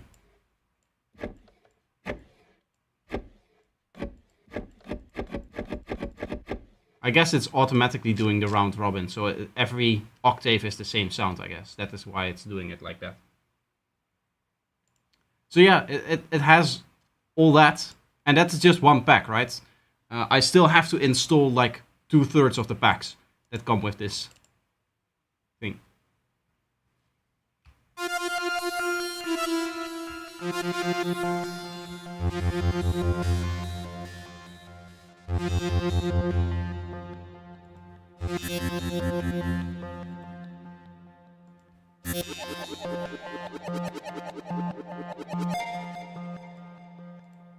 Like, just listen to how many cool things there are in here.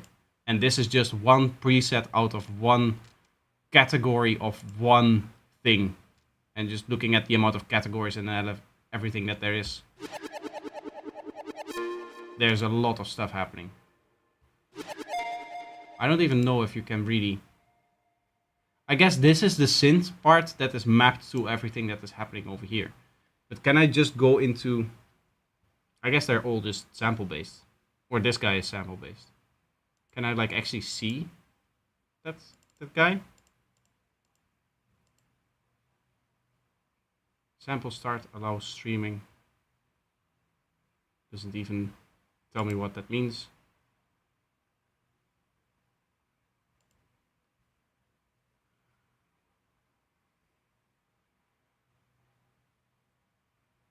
There's also a food stamp bank. I'm not joking. I know, yeah, there's definitely... Basically anything that you want is going to be in here, yes. Stop tempting all the weird people.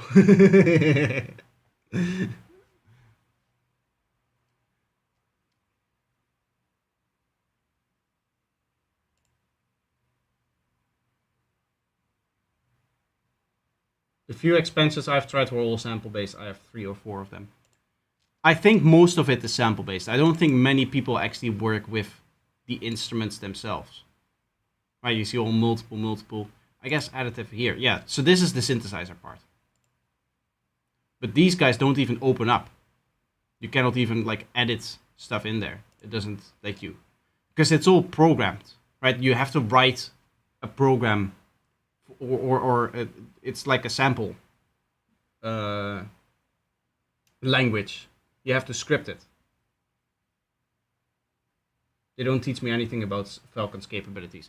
I don't know either. Yeah, that's what I want to find out today.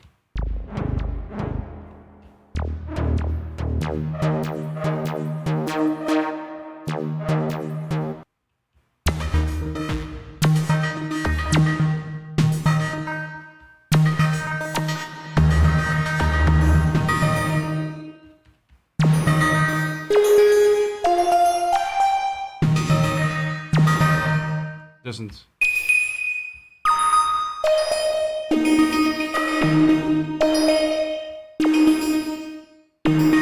Last time me and Mind B spent a very... Oh, here is the script, I guess.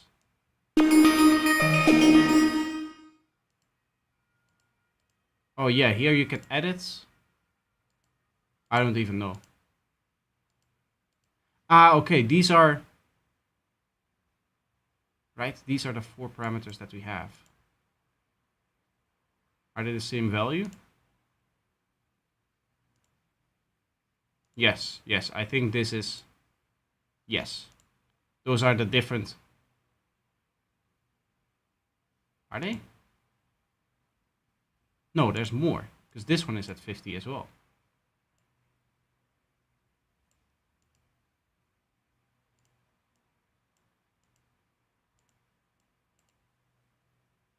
Or does it not update if I go here? Does it... Ah, it doesn't update that guy. Okay, that makes sense. Yeah, but you can turn off the script that shows the UI, I guess. Click in the search, it will propose you and index all the sounds in the library. It is off to the search.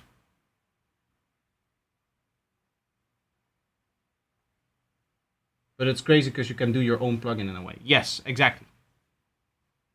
I want to see if I can edit a few of the things in here. I know these are just like samples, but I want to see what happens if I pitch them around and whatnot. Top right.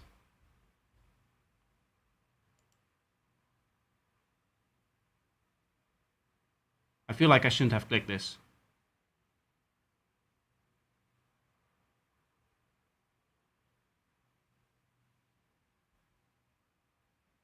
It's at least going faster than a few minutes. It seems.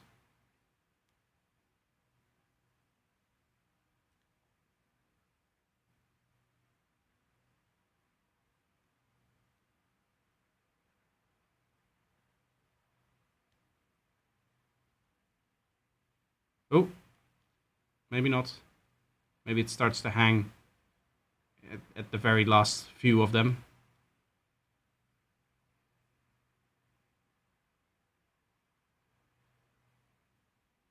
Yeah, World Suites, I know is very big. I've heard a lot of good stuff about that, and I'm definitely excited to try more of it. But I feel like World Suites is one of those that you need to write a track around, because it's not gonna... I don't think it's really gonna work with the track that I'm writing here.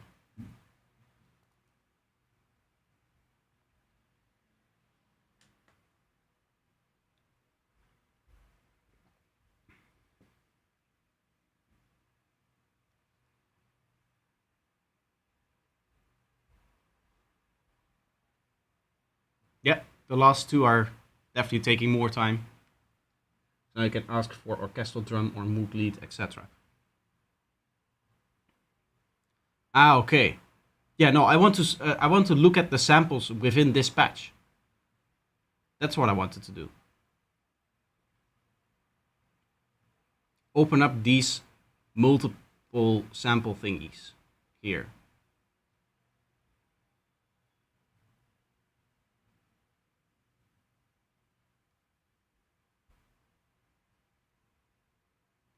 Like I can see them as an oscillator in here, so I would imagine that I would be able to play with them, no?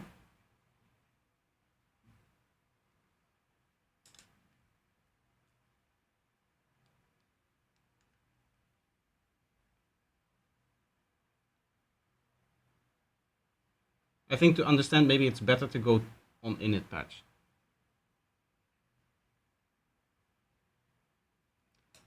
But, okay. Oh, this is just one big list of presets. That's cool. Ah, with different categories in here. There's 16,000 presets already. I still need to install so much more. I know that there's probably better ways of learning the synth, but that is not what I want. I want to play around with it, and I want to open this guy up and see what's in there. Why does clicking on this turn on and off the exit button there?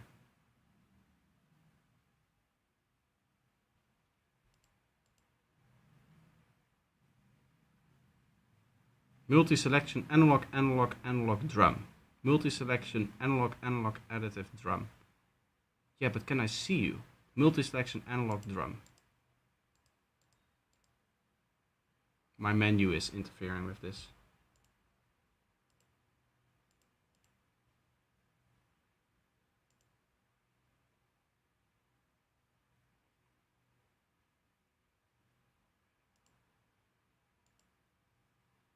Ooh, did that something? Coarse, pitch, no tracking. I think you have to go in the list top left. List here. Layer, key group. Ah, yes. That did something.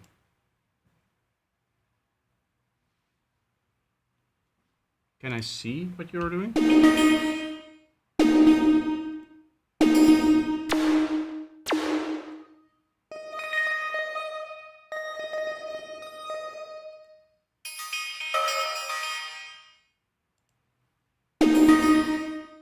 Ah, each of them has more analogs in here. Okay.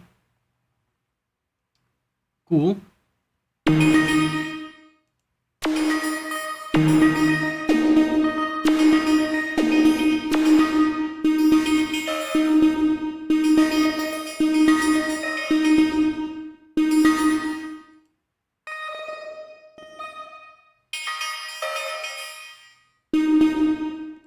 Okay, I want to mute these two guys then. Nice. And now I would like to set up a macro.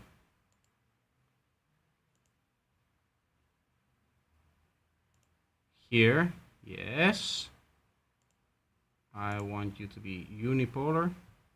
Macro file style continuous. Can I move you? Can I see where? This is the guy there. And then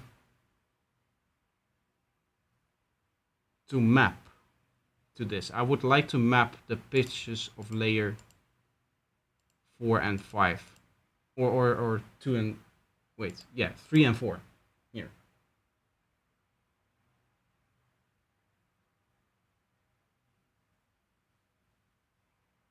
Because there's all layers selected, and you have time, so you have to go in the tree. Oh yeah, here in here you can. Okay, I can see in here what the different things are doing. Yes, cool, cool. I like that.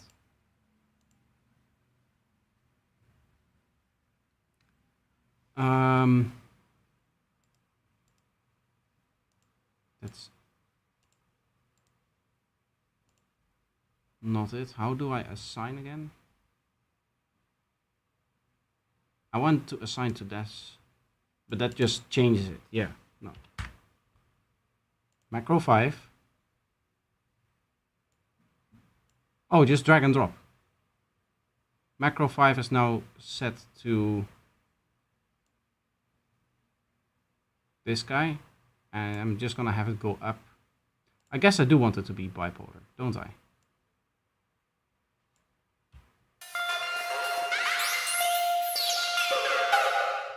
Yes, okay, and then this guy is going to be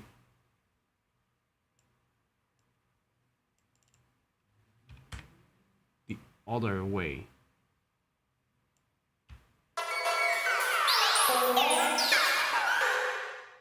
Nice.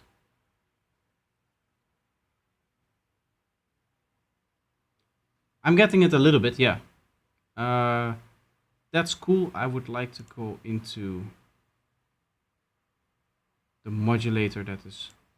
Can I get a list of all modulators on this guy?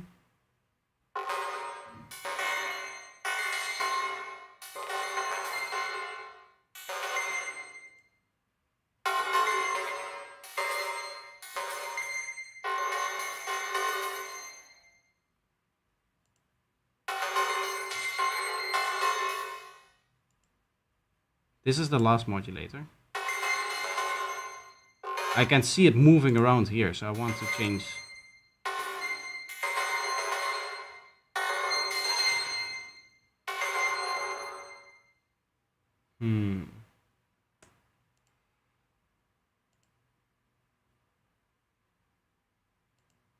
Oh, there's more.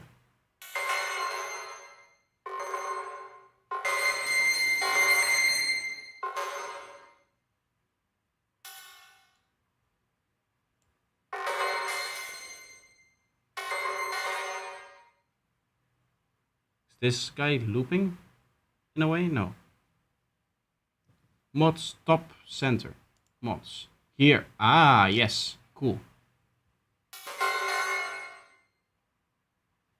And then it's gonna, I guess, depend on the layer that I'm on, or the...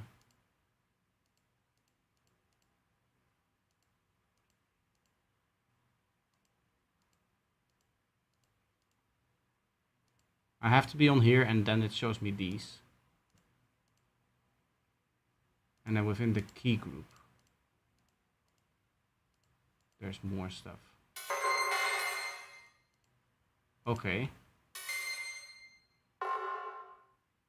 Or do these guys also have individual modulators? They could maybe have that. Apparently.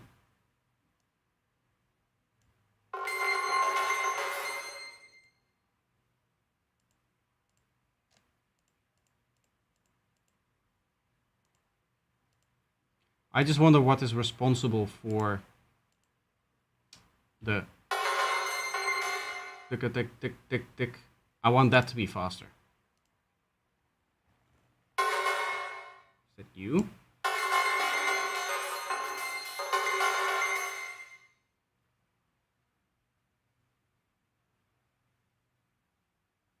You have key track mods, layer mods, etc. Yes. Okay.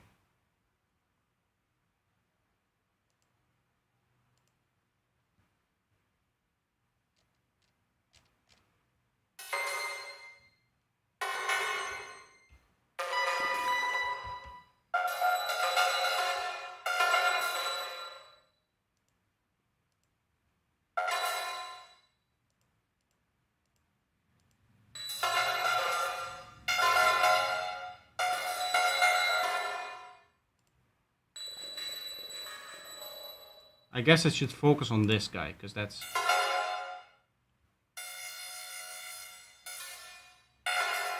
Okay, so it's the script processor that seems to be doing it. Script processor. That's this guy. And then I want you to be faster. Yes.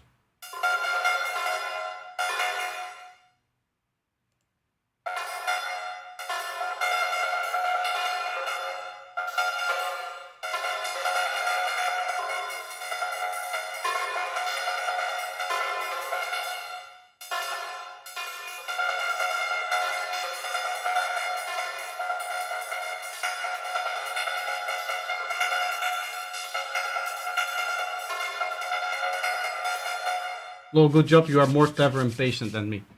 Now that I know how it's starting to work, this is how I like to learn a synth. It's just to dive in and to see like, okay, can I find the thing that I want to change about the sound, right?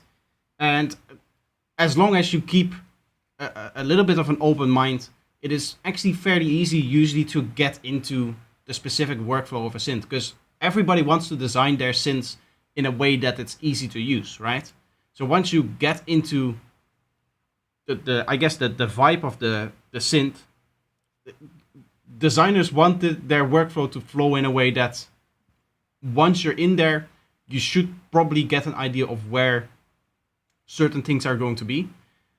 And I just try to keep that in mind and say to myself, like, okay, you're gonna find what you're looking for. Maybe it takes a little bit of time, but you're gonna find it. And you're gonna have fun while doing so.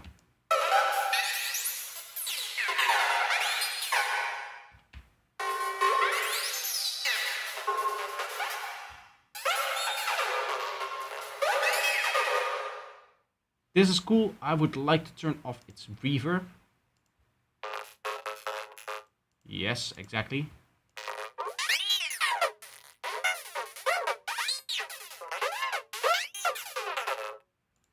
Cool sound to start off our glitchy sound design session with here. What I'm going to do is I'm going to record a part of this. I guess I can record the whole thing.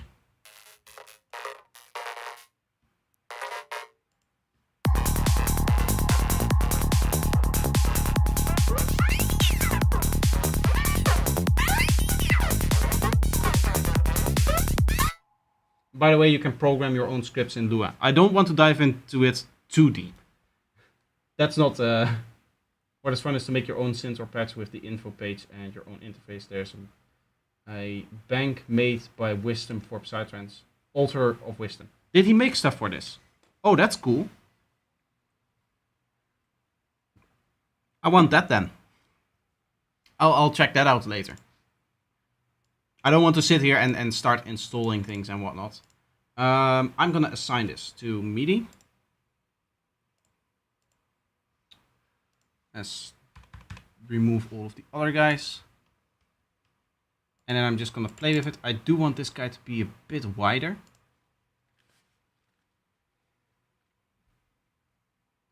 But that should be it.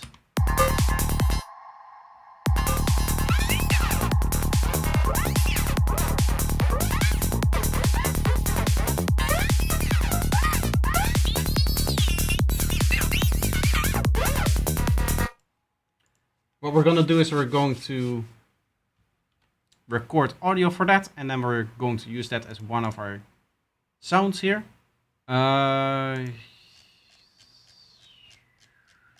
This is the annoyance of having big projects, is that it takes a while to scroll to the track that you need to find.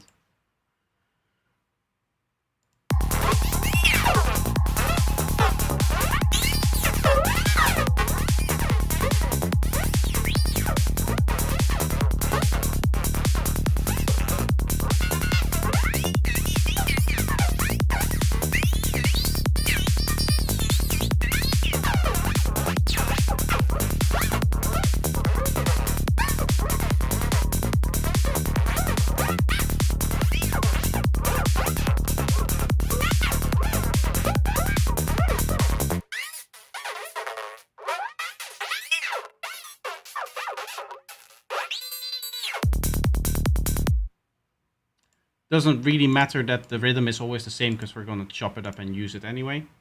Let's see.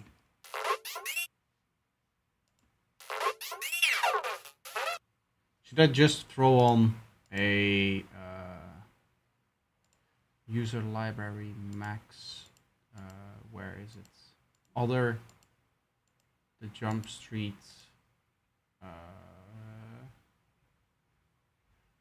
Grid malfunction. Should I just throw this on and call it a day?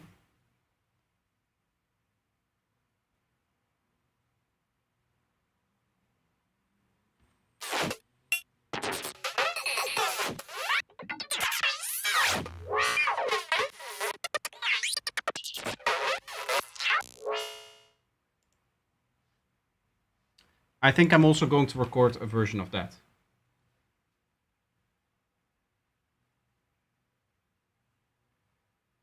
Completely unrelated, but I just found out that FL has a drum pad built in. I feel like I just discovered fire. Drum pads are great. Yes, yes. It has a FL has an actual MPC clone, I believe. Right? Like the actual full thing of an MPC. I know Ableton just has its drum rack, which is I guess you can build your own MPC clone, but having the interface be the same is actually pretty nice, I would say. We're gonna go Q. There's gonna be a day where I'm going to be able to understand what he was doing in here, but there's just so much going on in this. Even stuff that I don't actually have.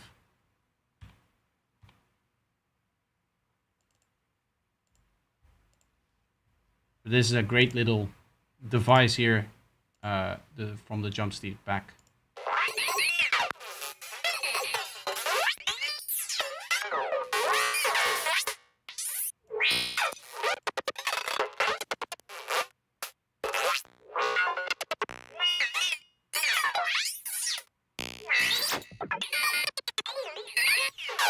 FPC, yeah, it's dope. Cool.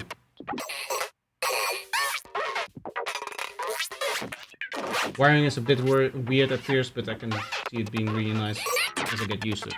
I assume that's done to stay close to the original.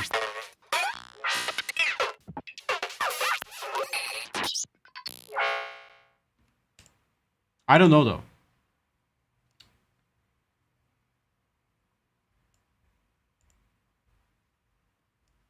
What I'm going off of, I should probably play this so that you guys have an idea. Other is where we have it. I'm sure I'm not gonna get copyright strike because this is from our label, and we don't do that kind of thing. But the vibe that I'm going for is what Vala does in, I believe, this segment here.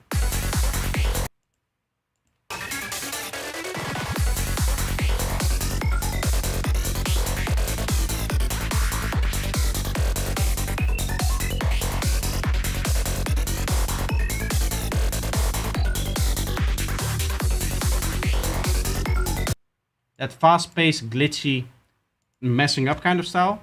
I want to go for that, but with more glitch in the sound design itself. So that's why I'm going for this stuff here. But therefore, it's still gonna like alternate every beat, right?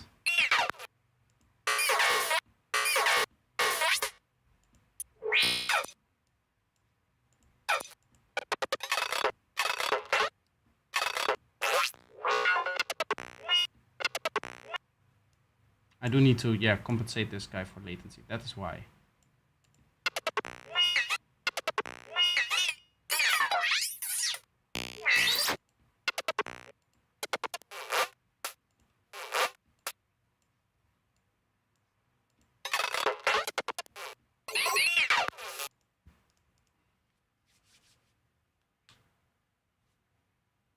Either that or FL being FL for no reason. Honestly, I haven't worked with either of the tools, so I wouldn't be able to tell you which one of the two it is. If it's FL being weird or if it's the original MPC being weird.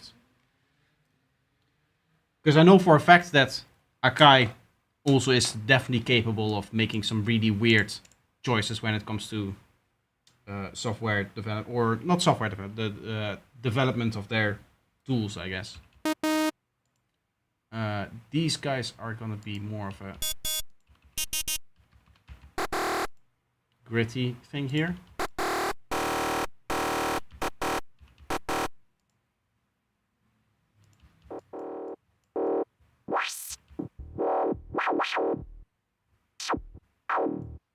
What I would like to do is probably record a few movements of this and then cut some of that up. So I don't think I'm gonna need much with it.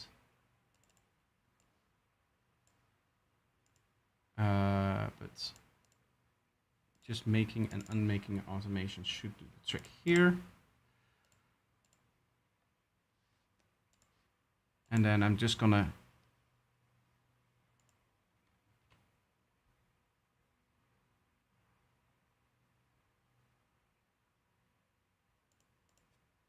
I set Control T, please. Audio track. There we are.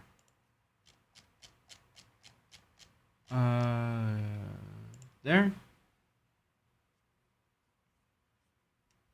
Gonna record from that. Media files are missing. Oh yeah. I should delete you. That's why.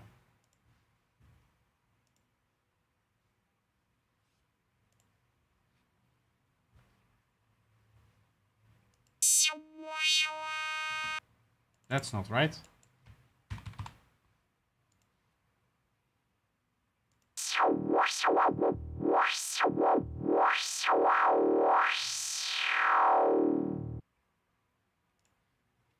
Cool. So we should be able to take parts of this and just chop it up in interesting ways and do cool stuff with that as well.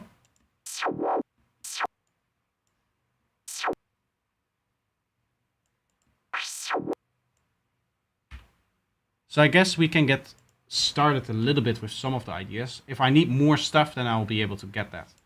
I want to... What is the... Ah, yes, the shortcut is Control-Shift-Drag to move within that.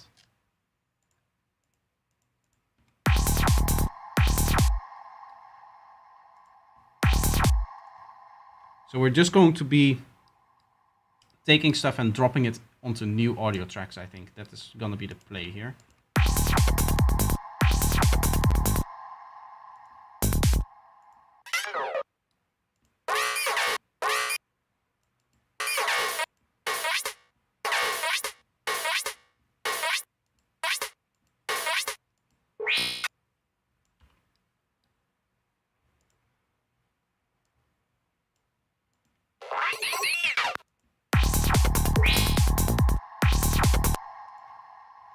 Guess we should probably compress it and process it first a little bit so that we don't have to worry about that later. And we get a closer representation of what it's actually going to sound like.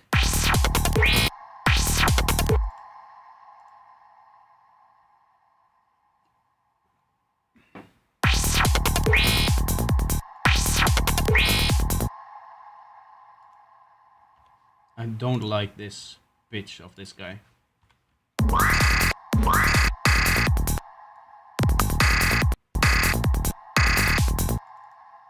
Is this in beats mode?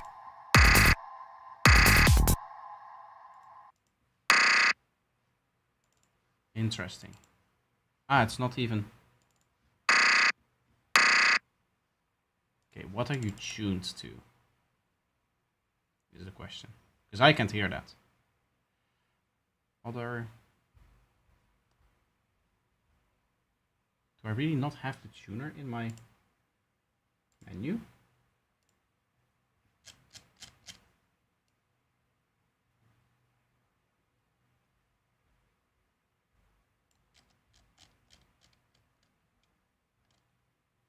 M recorder,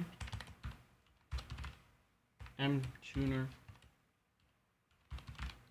M tuner VST, and then I go down to here. There should be tuner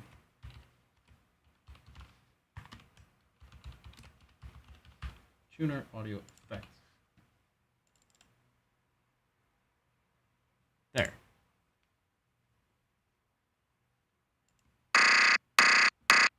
Okay, so that's a slightly lower than a B.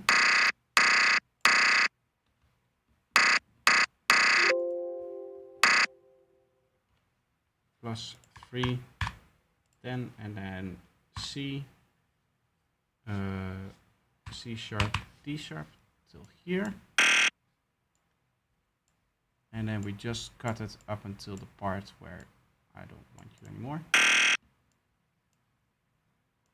And I'm gonna reverse it for a good measure.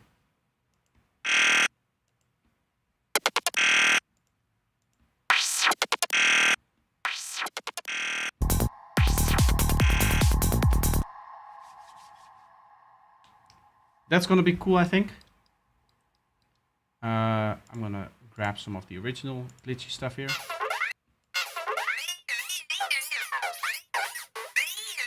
This is cool because it still has the solid rhythm in there. So it's actually gonna work with the ideas that we have here.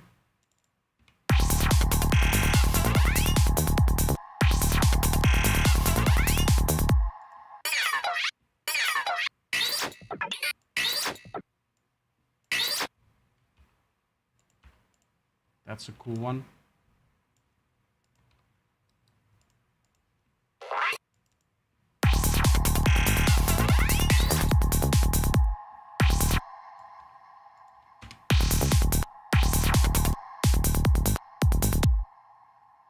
Oh, now I can, yeah.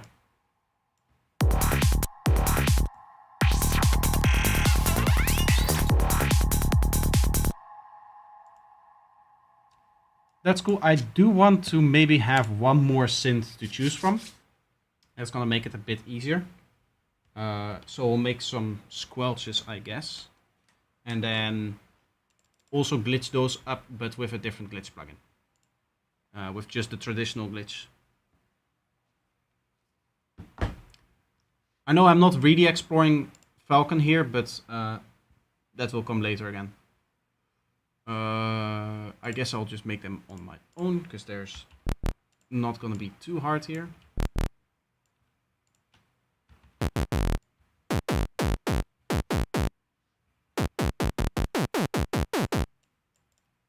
This could be cool if we just have a bit of randomization on you.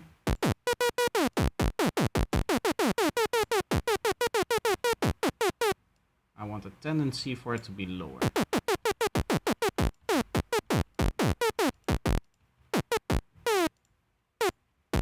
Still lower.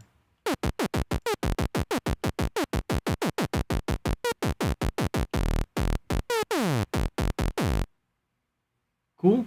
I want a tendency for the octave to maybe change.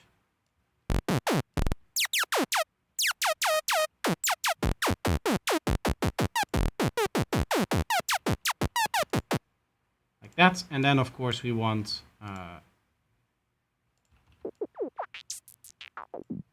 modulation on those guys. And that's going to be our main modulation, so that is just going to do stuff like this.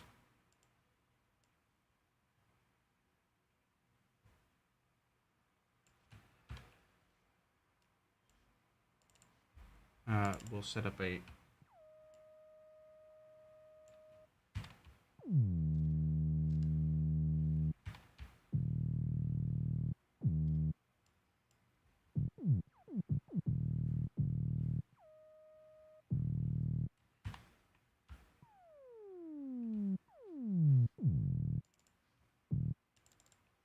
that, and then arpeggiator.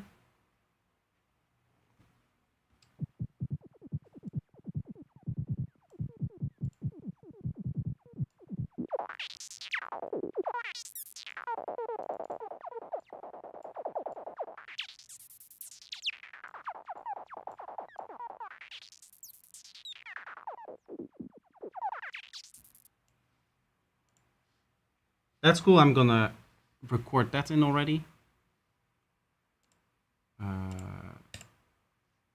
That's 82, perfect.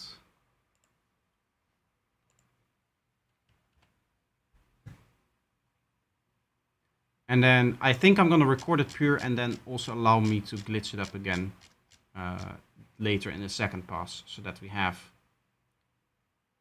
two guys coming out of it. This is 105.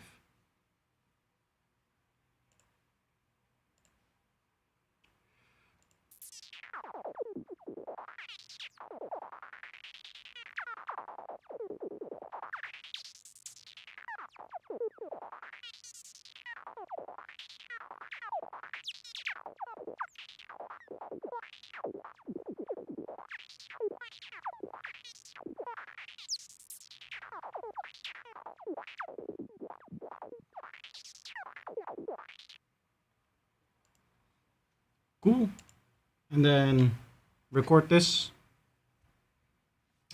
I should delete all of the temporary things that I don't want, so that I'm just gonna get a massive list of things that I would like to choose from, and I'm also going to order it in the same way that I'm ordering the group itself. So this guy there, this guy here, and then we'll have to make 1 and 2 more tracks. I know my OCD is going strong now, but I also want this guy to be higher in volume.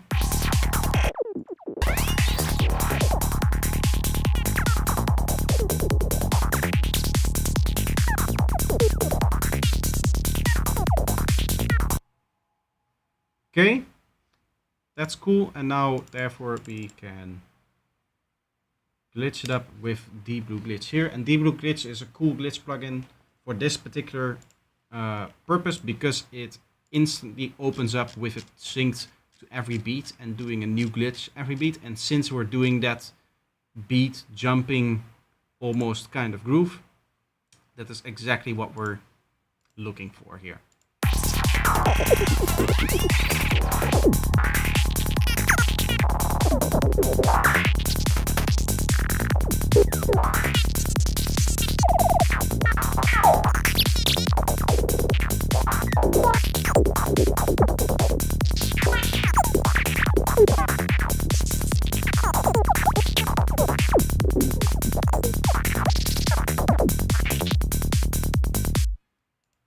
Cool. So now this guy goes away again, and we get to play with 2 more audio tracks in here.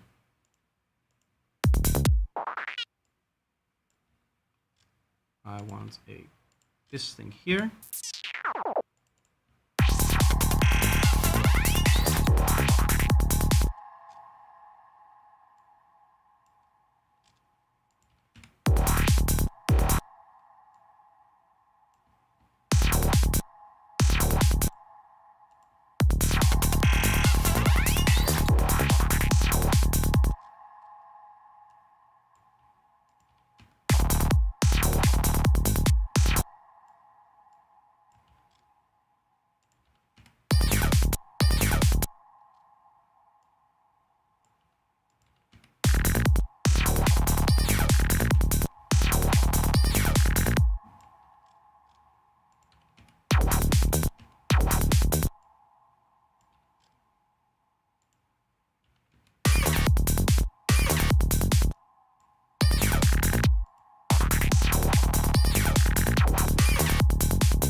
That's cool, but I would probably want to chop this guy up a bit more.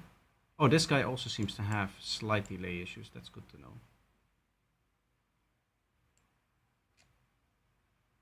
No, this guy is actually just one thing delayed. That's annoying. Here as well, yeah. Massive lag spikes as well, I'm getting. I don't know where that's from.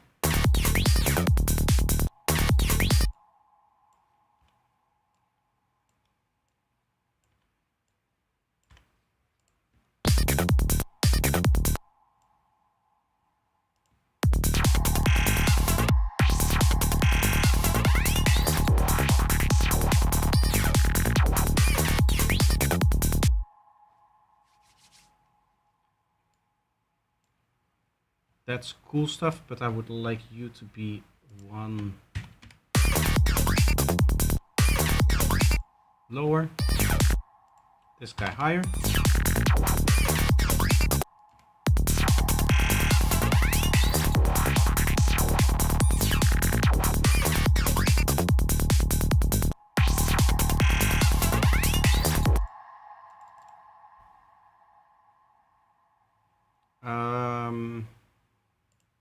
Bit more chopping is needed, I think.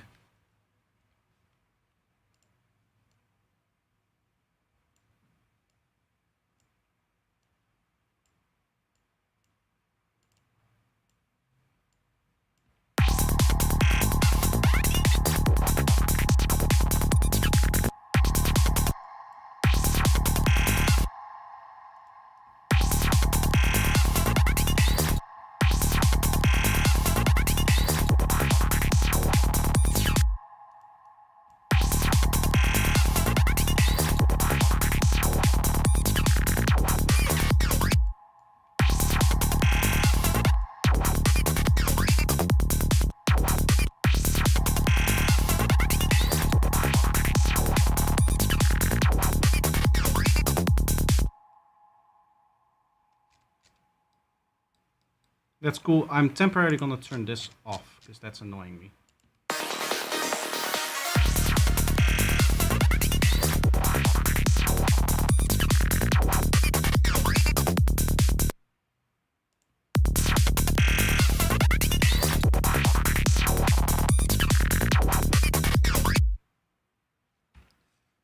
I'm gonna duplicate this guy over so that we can do independent processing on it.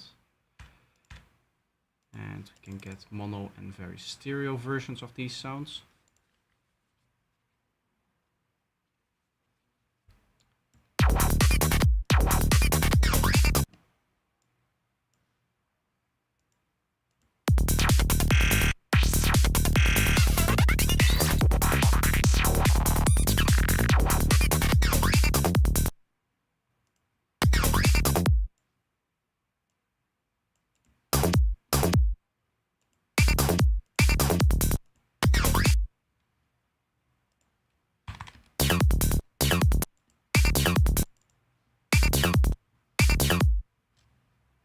I want a more glitchy sound on that.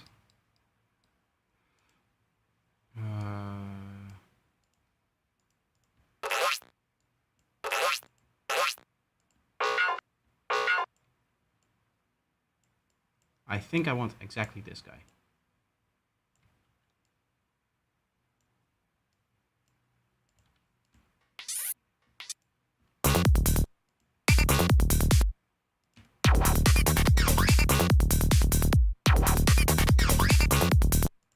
It has a wah to it. That's not what I want.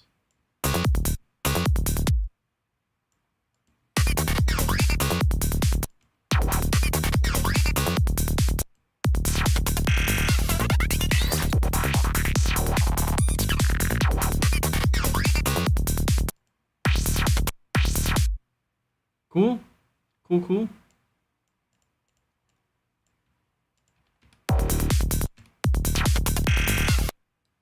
Let's find some more normal squelches in here.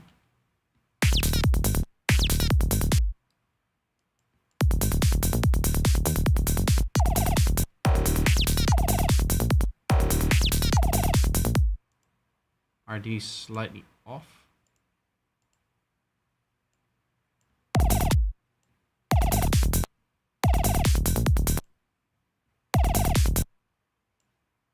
Some of these guys are also.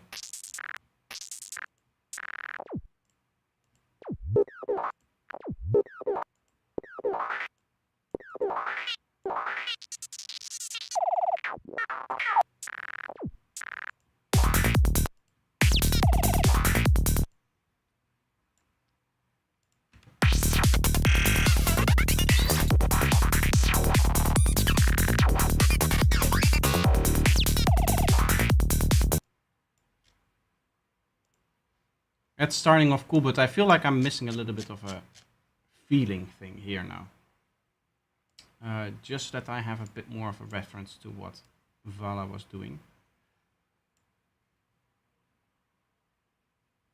I know his style is certainly different, but...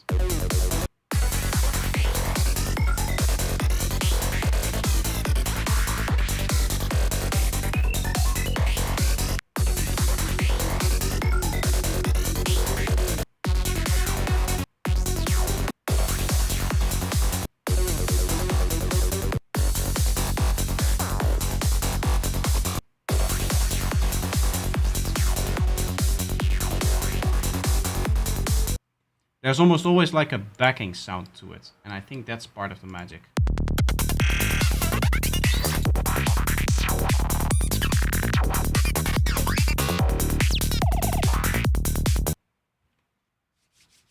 So I'm thinking that getting that in there should be a first step.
Would that be something cool? And if we then maybe do like a little...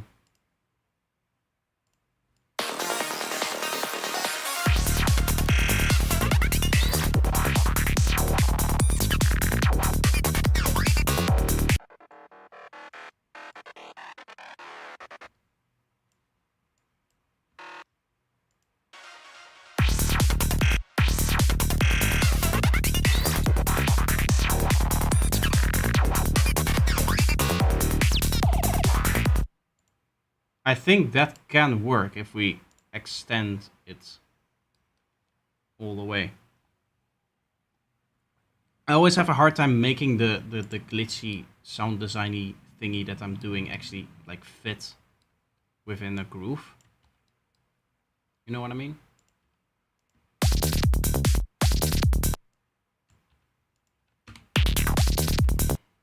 Doing too much squelch at the same spot now, so I'm gonna throw in a little one of these.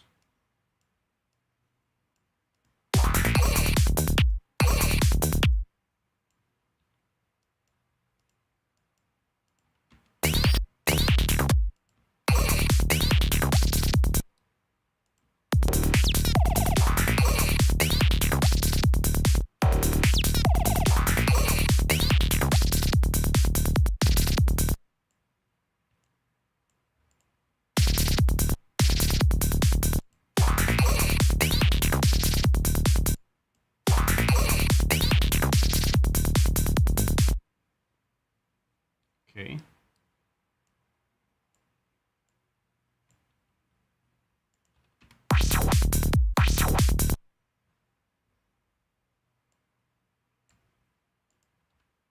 Should I have a...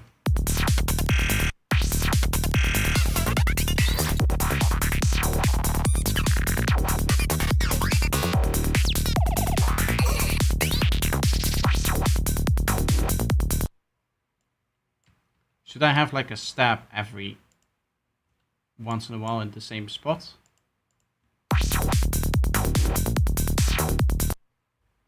Would that be cool? One of these guys and every 2 bars and then building around that. I think that's what I'm gonna have to do to keep a little bit of sanity in here.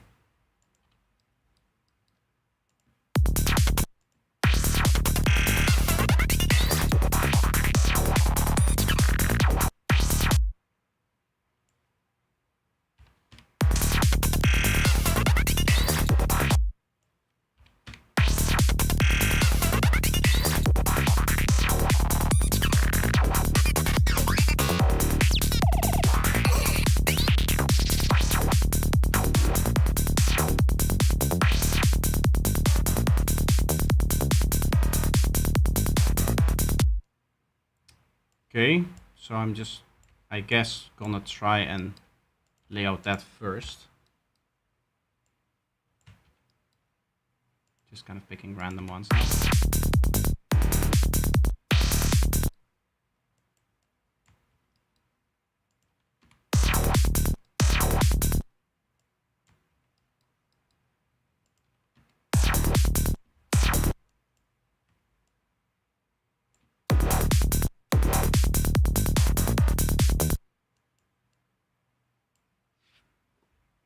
Hello, Noah.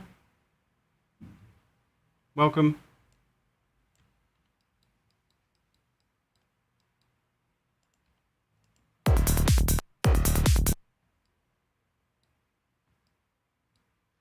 Can you actually move, please?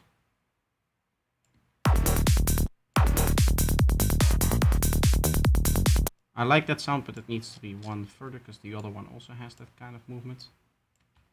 And I'm gonna get this guy in between them. I'm doing well. Thank you very much for asking. It is very hot, so I am suffering from the Italian heat. Summer has officially begun.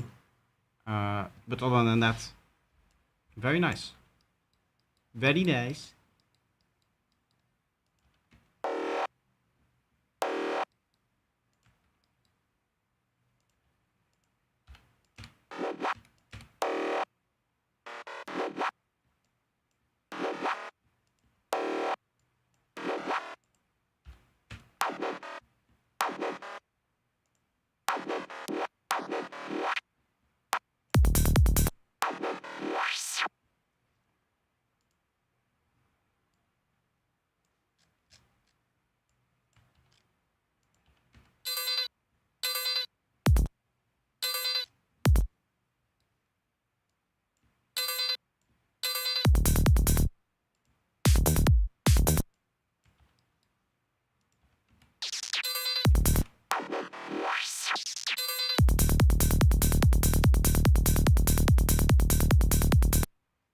won't talk about the Mauritius weather. Is it good or is it bad? Because if it's bad, then feel free to talk as much as you want.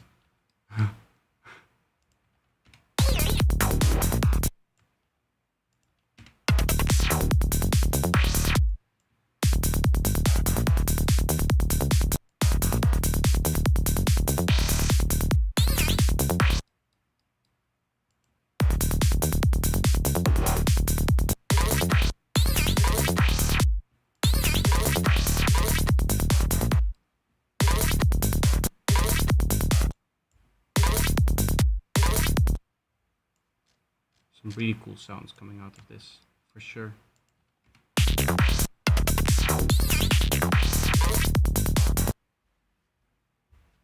It's cold here, but like 17 degrees low, and the beach is so calm.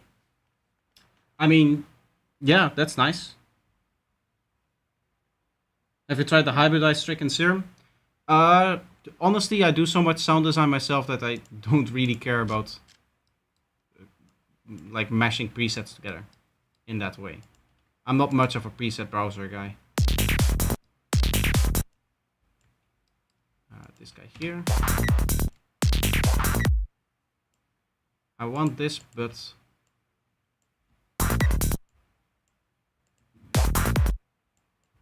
yeah, like that.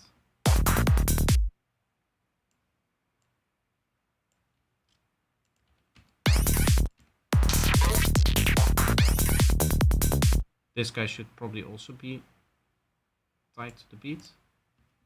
Oh yeah.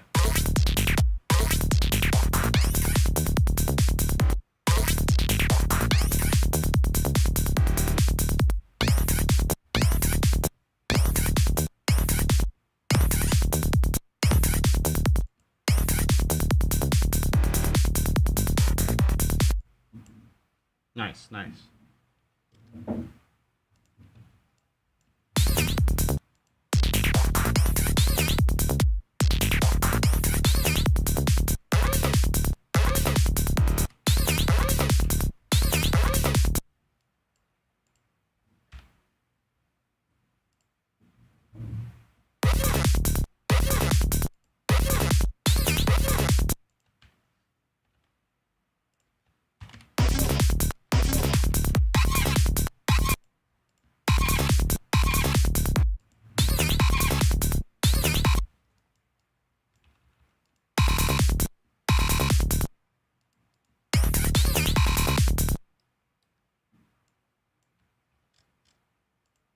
That is also something that I can do. I can just take sounds and just like turn them into tones, right?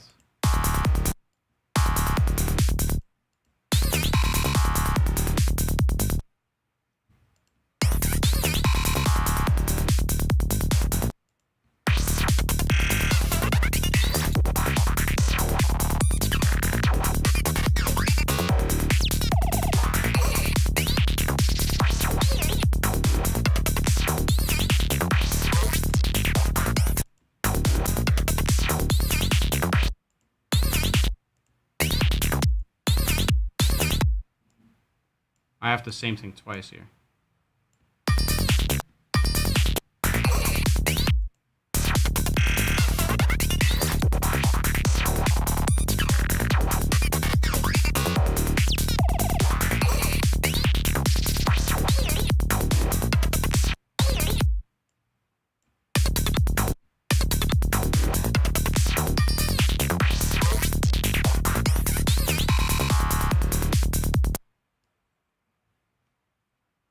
Cool, cool.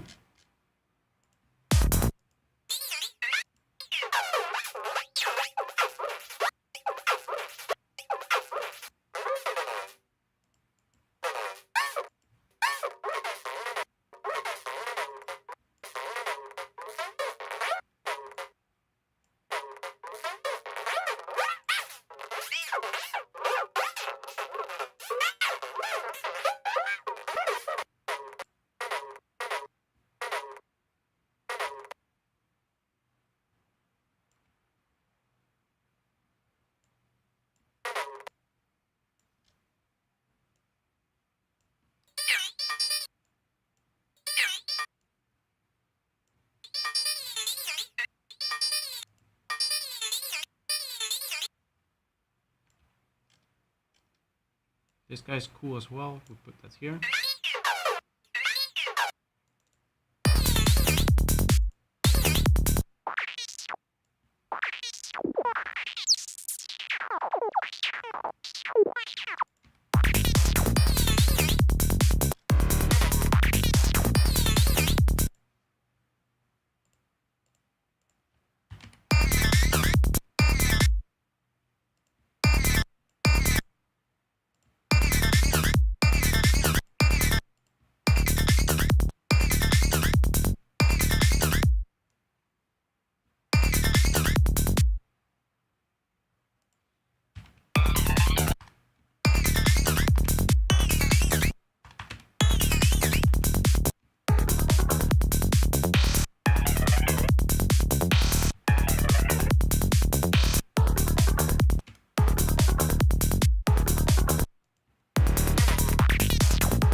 Now I want a little bit of a slide.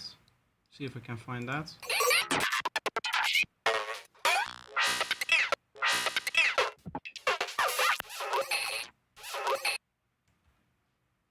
This guy maybe?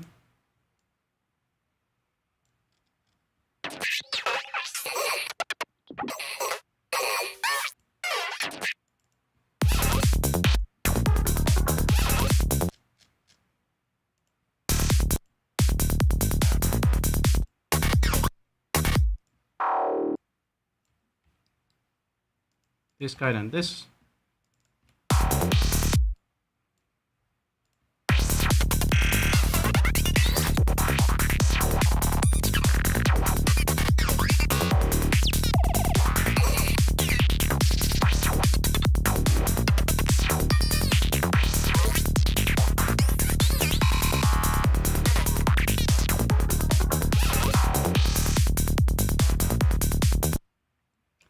I think what I want to do is make space for that triple stab thing to come through, and then overall open that up a bit more.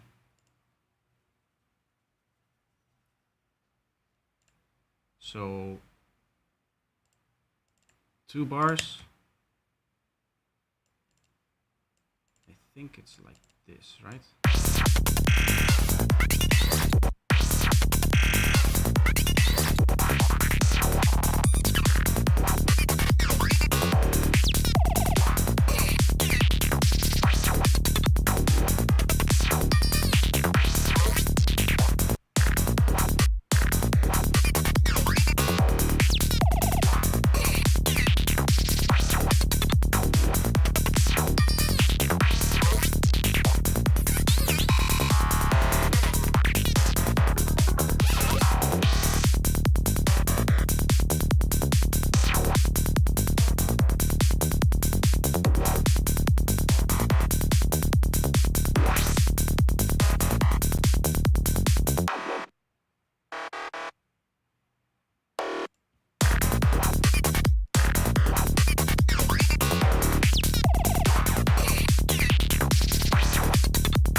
Just gonna need to make an automation so that that first guy doesn't get too in the way of everything.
Have you ever made tracks with vocals? Yes.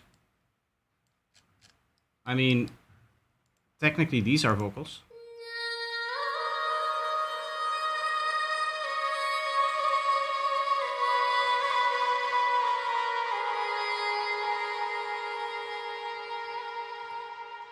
And these as well. We count our worth in what we do,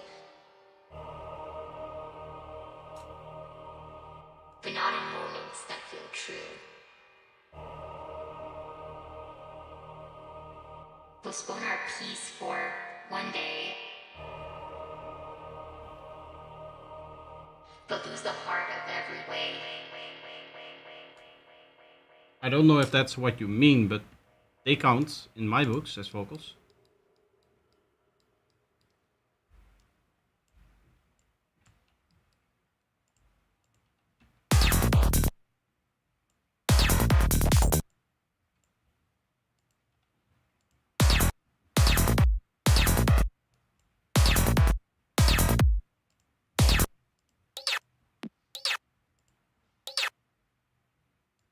Ah, that's why they still play there.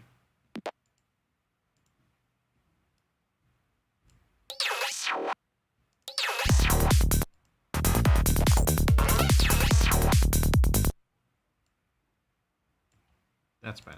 Cool.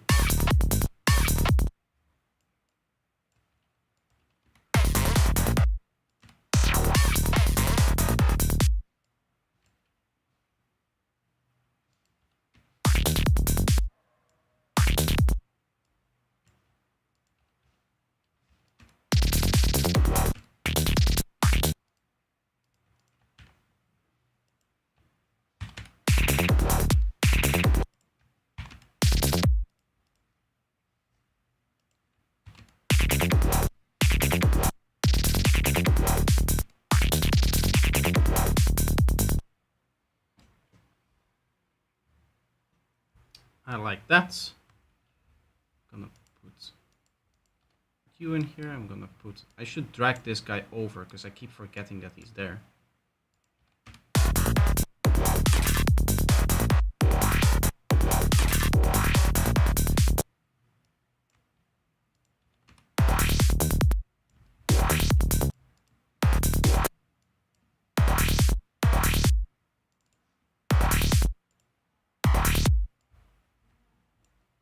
This also needs to be.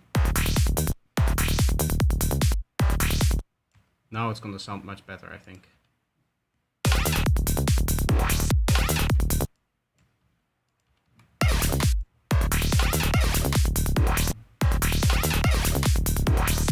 This has a little click at the end.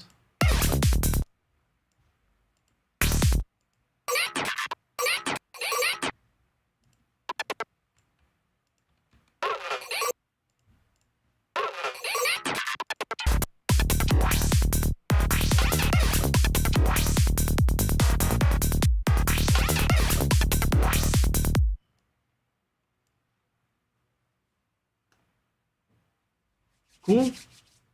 I like that. I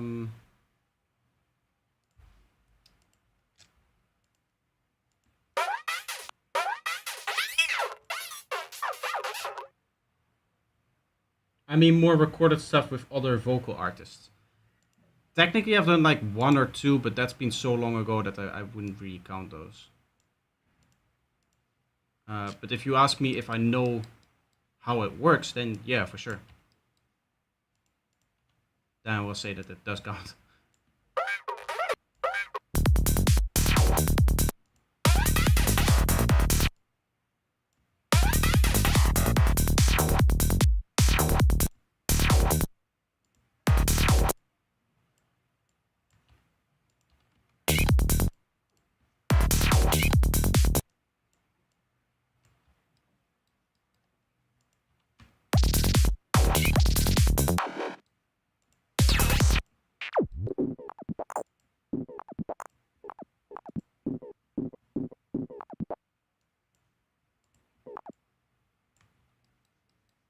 This little guy here is gonna work well.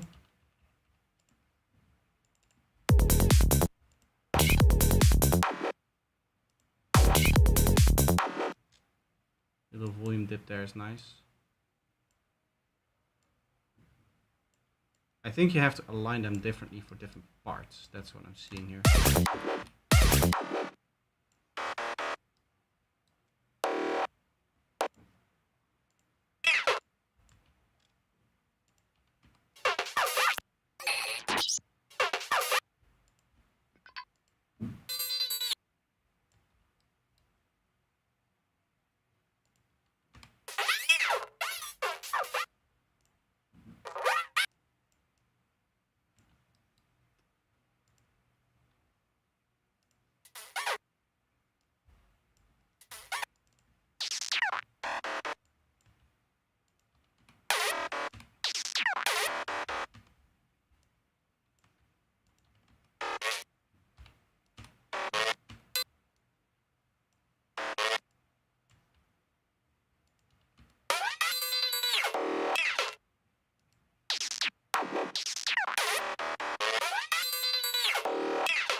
And then I want more squelch stuff on the last part as well.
This is what I need. This one has massive latency.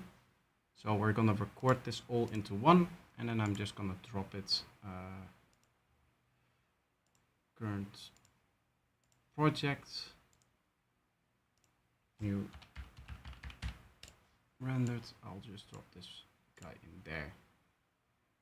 I thought I already had a. Oh no, that's a different project, I guess. The one that I recall. I want everything.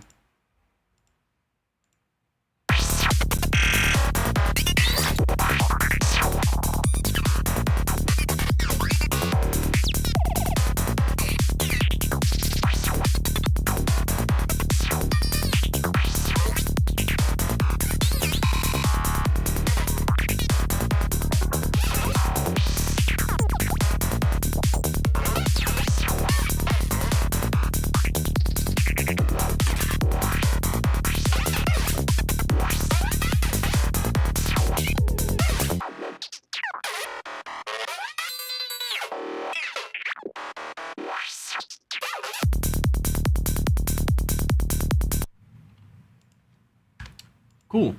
Now I can delete all of this stuff. And do I want to keep all of the... let's go ideas. And we'll keep all of the individual audio clips in here.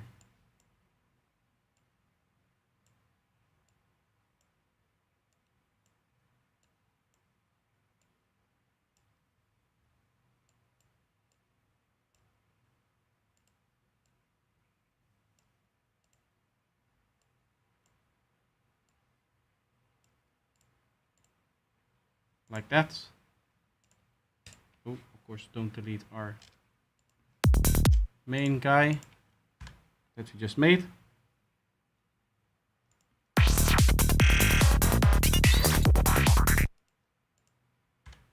That's cool.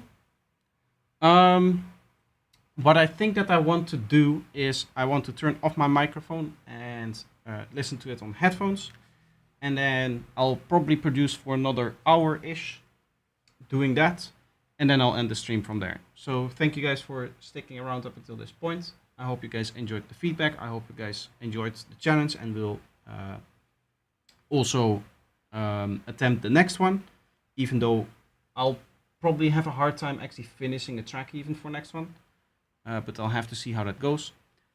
Either way, thank you guys for hanging out up until this point, and of course I'll consider this like an after party for the rest of the stream. I'll still be here producing a little bit. I'll still be in chat, and you can still write me, of course, in text, but I'm not going to be speaking on the microphone anymore, because I just want to relax a little bit and have more inspiration based, and just focus on the writing part.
We count our worth in what we do, but not in moments that feel true. Postpone our peace for one day.